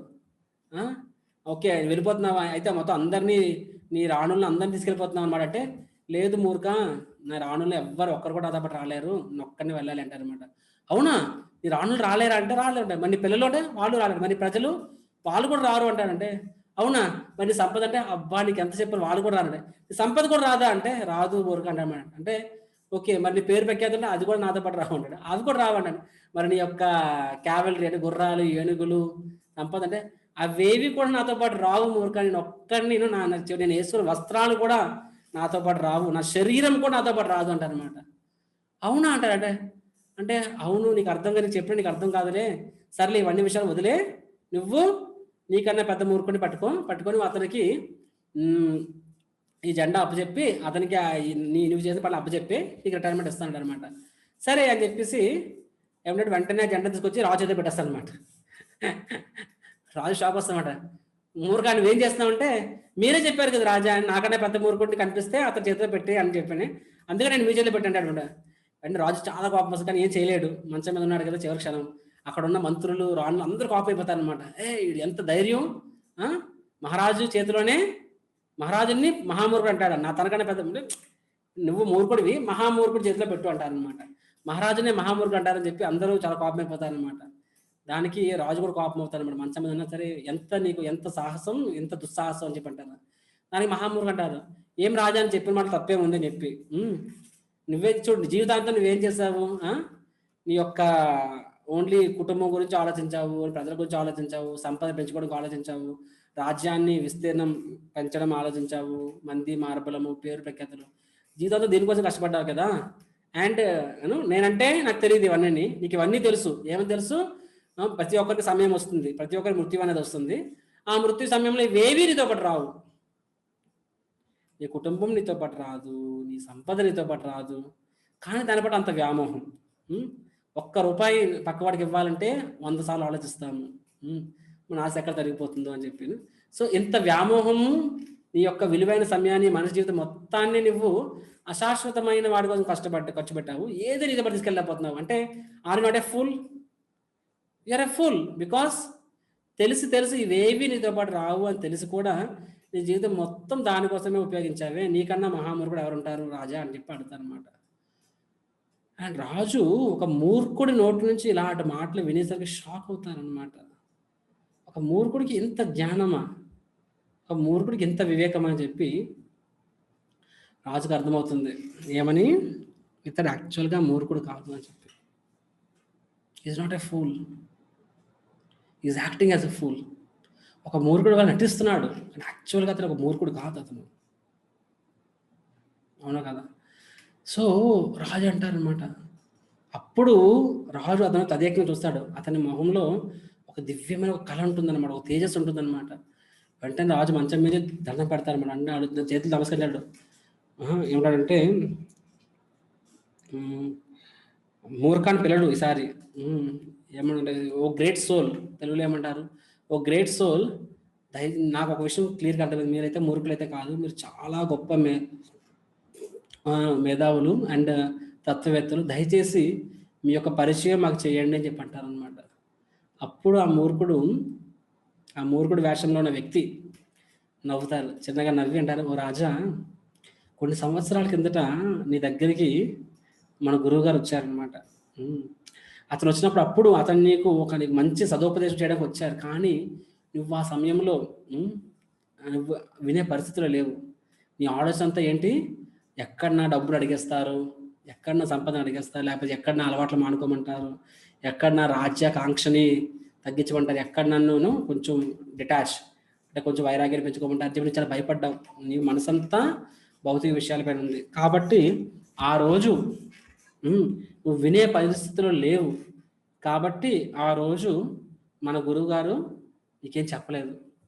కానీ గురువుగారికి తెలుసు, ఏమని తెలుసు, ఖచ్చితంగా ఒక రోజు వస్తుంది, ఆ రోజు నీ మనస్సు ఓపెన్ అవుతుంది అనమాట. అండ్ ఇది వాస్తవం మనందరి జీవితంలో కూడా. Even the so call materialistic persons, భౌతికవాదుల జీవితంలో కూడా, వాళ్ళు ఈరోజు భగవంతుడు లేడు అనేవాళ్ళు, ఈరోజు ఉన్నా సరే డోంట్ కేర్ అనేవాళ్ళు, నేను ఎందుకు భగవంతుడు సేవ చేయాలనుకునే వాళ్ళు, వీళ్ళందరూ కూడా ఒక క్షణం వస్తుంది, ఒక జీవితంలో ఒక రోజు వస్తుంది, అది మృత్యు కావచ్చు, సమ్మె కావచ్చు, వృద్ధాప్యం కావచ్చు, లేకపోతే జర అంటే వ్యాధి కావచ్చు. సో వ్యాధి, వృద్ధాప్యము, మృత్యువును, ఇది ఏదైనా కావచ్చు అనమాట. ఒక సమయం వస్తుంది, వాళ్ళు ఖచ్చితంగా వెనక్కి తిరిగి చూసుకుంటా నా జీవితం ఎలా గడిచింది, లేకపోతే నేను ఏమిటి జీవితం ఏంటి, భయం అనేది ఒకసారి 2 సార్లు నిజంగా దేవుడు ఉన్నాడు, జీవితం నెక్స్ట్ లైఫ్ ఉందా ఆలోచిస్తారు. ప్రతి ఒక్కరు ఆలోచించే రోజు వస్తుంది అనమాట. సో ఈ మూర్ఖుడు అంటారనమాట, ఈ మూర్ఖుడు వేషంలోని వ్యక్తి అంటారనమాట. ఏమంటారు? గురువు గారికి ఆ రోజు తెలిసింది ఏంటంటే, నువ్వు వినే పరిస్థితి లేవు, కానీ ఖచ్చితంగా ఒక రోజు వస్తుంది, కాబట్టి నన్ను ఆ రోజు కోసం వెయిట్ చేయమన్నారు. అందుకని నన్ను మీ రాజ్యంలో ఉండడానికి నన్ను ఈ విధంగా మహామూర్ఖుల్లా వేషధారణ వేయించి నా యొక్క మెయింటెనెన్స్ మీ చూపింది, నా యొక్క మెయింటెనెన్స్ కూడా మీ ద్వారా చేయించారు. ఈ విధంగా ఈ రోజు కోసమే మన గురువు గారు నన్ను ఈ యొక్క మూర్ఖుడు వేషం వేయించారు. అండ్ ఈ రోజు నువ్వు వినే పరిస్థితిలో ఉన్నావు, కాబట్టి నేను చెప్పాలి అంటారు అని అన్నప్పుడు, అప్పుడు రాజుకి అలా నీళ్ళు వస్తాయి. అనుకున్నాను అనమాట. చూడండి సాధువులు అనేవాళ్ళు ఎంత గొప్పవాళ్ళు అని చెప్పి. పరదుఃఖ దుఃఖి. అంటే నేను అతను నాకు వద్దు, నా అవసరం లేదు అనుకున్నా సరే, నేను అతన్ని అంటే ఆఫ్‌కోర్స్ ఎక్స్‌టర్నల్‌గా గౌరవిస్తున్నాడు. కానీ అంతరంగికంగా ఏంటి, నాకు గురువు వెళ్ళిపోతేనే బాగుంటుంది, నాకు గురువు వద్దు, ఏదో మొహమాటానికి కోరుకో అన్నాడు తప్ప అతనికి ఆ గురువు వద్దు అనుకున్నాడు. కానీ నేను నా గురువుని స్వీకరించకపోయినా సరే నా గురువు నన్ను స్వీకరించాడు అని చెప్పి, నా గురువు నా నిజమైన శ్రేయస్సు గురించి ఆలోచించి నా కోసం ఇంత పెద్ద సేవ చేశారు, ఇంత పెద్ద త్యాగం చేశారు, తన శిష్యుణ్ణి నా కోసం కేటాయించారని చెప్పి అని ఆ రాజు కళ్ళ నీళ్ళు వస్తాయన్నమాట. వచ్చి అప్పుడు దండం పెడతాడు ఆ యొక్క శిష్యుడికి. అప్పుడు ఆ శిష్యుడు ఆ రాజుకి ఆ చివరి రోజుల్లో భగవంతునికి సంబంధించిన జ్ఞానాన్ని భగవంతుని కథ చెప్తారనమాట. ఆ విధంగా రాజు చివరి రోజుల్లో సంపూర్ణంగా తన యొక్క భౌతిక జీవితం పట్ల సంపూర్ణంగా వైరాగ్యం చెందుతారు. అండ్ భగవంతుడి నామం పట్ల, భగవంతుని సేవ పట్ల సంపూర్ణంగా ఆకర్షణ చెంది తన జీవితాన్ని ధన్యం చేసుకుంటాడు అనమాట. Right. So this is a story of మహామూర్ఖ. శాస్త్రంలో వస్తుంది.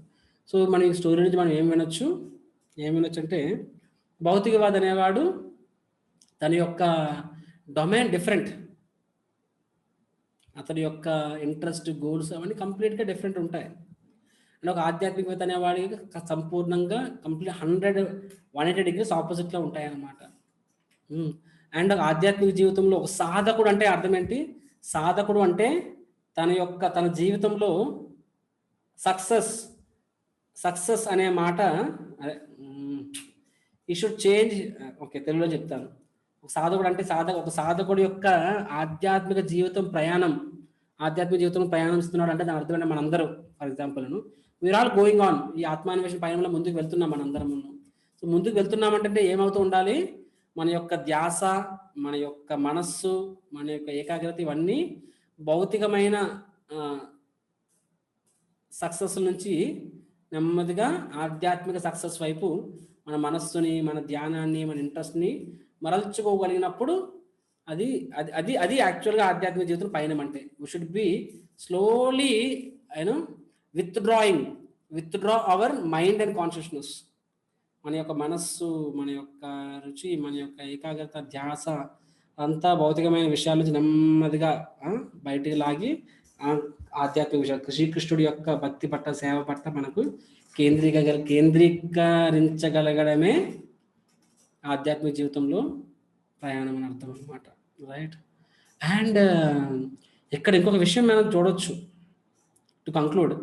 ఇక్కడ ఇంకొక విషయం మనం 9 o'clock అయిపోయిందా? ఇక్కడ ఇంకొక విషయం మనం చూడవచ్చు ఏంటంటే, కృష్ణుడు ఏమన్నారు ఈ శ్లోకం చూడండి. యానిష సర్వభూతానాం తస్య జాగ్రత్త సంయమి అని చెప్పారనమాట. యానిష సర్వభూతానం అంటే ఆల్ మెటీరియలిస్టిక్ మ్యాన్ అని చెప్పి, అంటే శ్రీకృష్ణుడు స్వయంగా చెప్తున్నారు. ఏమని చెప్తున్నారు? ఈ లోకంలో రేషియో ఎలా ఉంటుందంట, భక్తులు అభక్తులు అనే లెక్క. అభక్తులు అంటే అఫ్కోర్స్ ఇక్కడ అభక్తులు అంటే కేవలం భగవంతుని నమ్మని వాళ్ళని కాదు. ఇక్కడ శ్రీకృష్ణుడు ఇక్కడ ఈ శ్లోకంలో అభక్తులు అంటే ఇక్కడ ఏంటంటే సర్వభూతానం అంటే ఏంటంటే వాళ్ళు కూడా భగవంతుని నమ్మొచ్చు, ఏదో భక్తి చేస్తుంది, కానీ వాళ్ళ జీవితంలో వాళ్ళ మనస్సు అన్ని అక్కడ దేని మీద ఉంటుంది? భౌతిక విషయాల మీద ఉంటుంది. వాళ్ళు సగటు మనుషులు అనమాట. కానీ ఒక నిజమైన భక్తుడైన ఏంటంటే అతని ధ్యాస అంతా భగవంతుని చరణ పాదాల మీద ఉంటుంది అనమాట. రైట్. అంటే మెజారిటీ ఎప్పుడు ఎలా ఉంటుంది? ఎప్పుడు కూడా ఈ భౌతిక ప్రపంచంలో మెజారిటీ ఏముంటుందంట? Majority is like materialistic person, అంటే భౌతికవాదులే అదే మెజారిటీ ఉంటుందంట. కృష్ణుడు స్వయంగా చెప్తున్నా చూడండి ఇక్కడ. కాబట్టి వీ షుడ్ నాట్ బి మనం ఎప్పుడు ఎవరేమనుకుంటారు, కొంతమంది అంటారు ప్రభుజీని తిలకం పెట్టుకుంటే మందిరికి వస్తూ ఉంటారు అనమాట. చాలాసార్లు అడుగుతాను ఒక వ్యక్తిని, ప్రభుజీ రోజు వస్తుంది తిలకం పెట్టుకోవచ్చు కదా అనేవాడిని. దానికి వాడు ఏమంటారంటే అలా కాదు, తిలకం పెట్టుకుంటే జనాలు ఏమనుకుంటారు, నవ్వుతారేమో అని చెప్పి. సో ఏ రోజైతే ఎవరు నన్ను తిలకం పెట్టుకొని చూసి నవ్వరు, ఆ రోజు తిలకం పెట్టుకుంటానని చెప్పి. ఇది ఎలా ఉంది అంటే, సముద్రంలో ఒక వ్యక్తి ఉన్నాడనమాట, బయటన టవల్ కట్టుకున్నాడు అనమాట. ఇంకొక వ్యక్తి స్నానం చేసి వచ్చాడు, ఆయన ఇంకా బయట ఉన్న టవల్తో ఉన్నాడు అనమాట. ఏవయ్యా ఎందుకు వచ్చావాడు? స్నానం కోసం వచ్చాను. మరి ఏం స్నానం ఎందుకు చేయట్లేదు అంటే, కెరటాలు ఆగే స్నానం చేస్తానని. సముద్రంలో కెరటాలు ఆగుతాయా? సముద్రంలో కెరటాలు ఏ విధంగా ఆగవు, ఈ భౌతిక ప్రపంచంలో భౌతిక అవగాహన కూడా మారదనమాట. కాబట్టి జనాలు అనేవాళ్ళు కొంతమంది నవ్వచ్చు, కొంతమంది ఎగతాళి చేయొచ్చు, ఎందుకు ఇలా అడగచ్చు, విమర్శించవచ్చు. అది అది ఆగదు, కానీ అది రైటు అని నువ్వు, అది కృష్ణుడు చెప్తున్నాడు, గురువు చెప్తున్నాడు, వైష్ణవుడు చెప్తున్నాడు అనుకున్నప్పుడు దాన్ని మనము చేయడంలో ఎటువంటి సందేహం ఉండకూడదు. Right, we should not always go by majority. కృష్ణుడు ఇక్కడ స్వయంగా చెప్తున్నారు, మెజారిటీ ఏంటి, వాళ్ళకి పగలు రాత్రిలా ఉంటుంది, రాత్రి పగల్లా ఉంటుంది, కృష్ణుడు స్వయంగా చెప్తున్నారు ఇక్కడ. కాబట్టి that is how it's going to happen. Bhagavad Gita 8వ అధ్యాయంలో కూడా 7వ అధ్యాయంలో కూడా కృష్ణుడు స్వయంగా చెప్తారు, మనుష్యానం సహస్రేషం చెప్తారు అనమాట. వేలల్లో ఒకడు మాత్రమే నన్ను తెలుసుకోవాలని ప్రయత్నిస్తాడు అని చెప్పి ప్రయత్నిస్తాడు. అండ్ అలా ప్రయత్నించిన వాళ్ళలో కూడా వేలలో ఒకరు మాత్రమే నన్ను యాక్చువల్గా తెలుసుకోగలరని చెప్తారు. అంటే చూడండి, అది ద్వాపర యుగంలో కృష్ణుడి లెక్కలు, అది వేలల్లో ఒకడు, కానీ ఈ రోజుల్లో కోట్లలో ఒకడు అనుకోవచ్చు అనమాట. రైట్, ఒకసారి మెంటల్ హాస్పిటల్లో మనం వెళ్ళామంటే అందరూ మెంటల్గానే ఉంటారు, అక్కడ ఒక్కడవే సేన్, అంటే నీ బుర్ర పనిచేస్తుంది, కానీ వాళ్ళ దృష్టిలో వాళ్ళందరూ మంచి వాళ్ళు, నీవు పిచ్చోడు అనమాట. కాబట్టి బట్ దెన్ అలా చెప్పి మనం వాళ్ళ కలిసిపోకూడదు. సో అదేవిధంగా కృష్ణుడు ఇక్కడ స్వయంగా చెప్తున్నారు. ఎందుకు ఈ శ్లోకం ఎందుకు చెప్పారంటే, ఇందాక మనం చెప్తున్నాం కదా, కిమ్ మా సీత సితప్రజ్ఞస్య క్యా భాష అని చెప్పాం కదా. సితప్రజ్ఞస్య అంటే అనే మాటకి అంటే అక్కడ 4 క్వశ్చన్ అడుగుతారు, అంటే ఎవరు, వారి ఆలోచనలు ఎలా ఉంటాయి, కిమ్ మా సీత వ్రజేత కిమ్, అతను ఇంద్రియాలను ఏ విధంగా నిగ్రహిస్తాడు, ఇవన్నీ ప్రశ్నలు అర్జునుడు అడుగుతారు. దానికి సమాధానంగా కృష్ణుడు ఇవన్నీ శ్లోకాలు చెప్తున్నారు అనమాట. సో ఈ శ్లోకము ఏంటది, యానిషా సర్వభూతానాం. ఈ శ్లోకాన్ని కృష్ణుడు దేనికోసం చెప్పారయ్యా అంటే ఈ పాయింట్, అంటే కిమ్ మా సీత, ఇంద్రియాలని ఏ విధంగా నిగ్రహిస్తాడు. సో కృష్ణుడు ముందు శ్లోకాలు చెప్తాడు ఇంద్రియాలను నిగ్రహిస్తాడు అని చెప్పి. అవసరమైనప్పుడు ఒక తాబేలు ఏ విధంగా ఇంద్రియాలను లోపల లాగేసుకుంటుందో, అదేవిధంగా ఒక ఆధ్యాత్మికవేత్త అవసరం లేనప్పుడు ఇంద్రియాలని నిగ్రహించుకుంటాడు. అవసరం అంటే భౌతిక విషయాల్లో, అవసరమైనప్పుడు తాబేలు పూర్తిగా బయట వదిలేస్తుంది. అదేవిధంగా ఆధ్యాత్మిక విషయాల్లో ఇంద్రియాలు సంపూర్ణంగా వినియోగిస్తాడు అని చెప్పి. రైట్, కాబట్టి అప్పుడు ఆలోచన రావచ్చు, అంటే మరి ఇంద్రియాలను పూర్తిగా నిగ్రహించుకుంటే సుఖం ఎక్కడ ఉంటుంది అని చెప్పి. దానికి కృష్ణుడు ఈ శ్లోకం సమాధానం చెప్తున్నాడు. ఏమది, సుఖం అంటే కేవలం భౌతిక సుఖం మాత్రమే కాదు, ఆధ్యాత్మిక సుఖం కూడా ఉంటుంది. ఆ ఆధ్యాత్మిక సుఖం అన్నది చాలా చాలా రెట్లు ఎక్కువ. అండ్ అయితే భౌతికవాదికి ఆ ఆధ్యాత్మిక సుఖం అర్థం కాదు. ఏ విధంగా ఆధ్యాత్మికవాదికి భౌతిక సుఖం మీద ఇంట్రెస్ట్ ఉండదో, అదేవిధంగా భౌతికవాదికి ఆధ్యాత్మిక సుఖం మీద ఇంట్రెస్ట్ ఉండదు, అర్థం కూడా కాదు. దాని అర్థము ఆధ్యాత్మిక సుఖం లేదు అని కాదని చెప్పి కృష్ణుడు ఈ శ్లోకం చెప్తున్నారు అనమాట. Right, so to conclude today's class, మనం ఈరోజు క్లాస్లో ఏం చూస్తామంటే కృష్ణుడు ఇద్దరు గురించి చెప్తున్నారు, భౌతికవాది గురించి, ఒక భక్తుడి గురించి. కాబట్టి ఇక్కడ పగలు రాత్రి అనే మాటకి అర్థం ఏంటి, పగలు అంటే దేని మీద ఇంట్రెస్ట్ ఉందని చెప్పి. సో భౌతికవాది ఇంట్రెస్ట్లు ఆధ్యాత్మికవాదికి అదే ఇంట్రెస్ట్ ఉండదు, ఆధ్యాత్మికవాదికి ఉన్న ఇంట్రెస్ట్లు భౌతికవాదికి ఇంట్రెస్ట్ ఉండదు అనేది మనం చూసాము. తర్వాత మనము చూసాము ఎందుకంటే భౌతికవాదికి ఆధ్యాత్మికవాది జీవితంలో కృష్ణుడు సంబంధం అతను అనుభవిస్తున్న ఆధ్యాత్మిక సుఖం ఇతనికి అర్థం కాదు. రైట్, అండ్ మనము ఉదాహరణ చూసాము, ఏ విధంగా అంబరీష్ ప్రభు శ్రీల ప్రభుపాద గారు చెప్పారు, హెన్రీ ఫోర్డ్ ఏ విధంగా అతను అన్ని విడిచిపెట్టి వెళ్ళిపోయారు, అవును కదా. ఆ ఎగ్జాంపుల్ చూసాం. తర్వాత మనం మహామూర్ఖ ఎగ్జాంపుల్ చూసాము. ఈ మహామూర్ఖ ఎగ్జాంపుల్ ద్వారా కూడా మనం ఏం చూసాము, ఏ విధంగా నిజమా అంటే ఆ రాజు కూడా ఇంటెలిజెంటే, 2 రకములైన ఇంటెలిజెంట్ పీపుల్ ఉన్నారు. రైట్, కానీ ఒక ఇంటెలిజెంట్ అది కేవలము భౌతికమైన జీవితం వరకు మాత్రమే పరిమితం అయిపోతుంది అనమాట. అండ్ అబ్సల్యూట్ ప్లాట్ఫామ్లో అది యాక్చువల్గా ఏంటది, అది ఫూలిష్, అది మూర్ఖుడితో సమానం. భౌతికమైన విషయాల్లో అతను ఇంటెలిజెంట్ అయి ఉండొచ్చు, ఇంటెలిజెంట్ తెలుగులో ఏమంటే తెలివైన వాడు అయి ఉండొచ్చు, కానీ అబ్సల్యూట్ ప్లాట్ఫామ్లో అతను మూర్ఖుడితో సమానం. అండ్ దానికి సంబంధించి మనము ఈ యొక్క ఒక ఉదాహరణ చూసాము, స్టోరీ చూసాము, మహామూర్ఖ స్టోరీ. ఏ విధంగా రాజు అనేవాడు చాలా తెలివైన వాడు అయి ఉండొచ్చు, కానీ తర్వాత తెలుస్తుంది ఏంటంటే అతను నిజమైన మహామూర్ఖుడు. అండ్ ఎవరైతే మూర్ఖుడు అనుకున్నామో అతను యాక్చువల్గా మేధావి, అతను యాక్చువల్గా ఆ గురువు యొక్క శిష్యుడు. రైట్, ఆ స్టోరీ ద్వారా మనము అర్థమైంది ఏమని, నిజమైన ఇంటెలిజెన్స్ అంటే ఏంటి, ఏది శాశ్వతము ఏది అశాశ్వతము, దేనికి ఎంత విలువ ఇవ్వాలి అని తెలుసుకోవడమే నిజమైన ఇంటెలిజెన్స్. రైట్, అది మనం ఈరోజు క్లాసులో చూసాము. హరే కృష్ణ కృష్ణ కృష్ణ హరే హరే, హరే రామ రామ రామ హరే హరే. శ్రీల ప్రభుపాద్ కీ జై.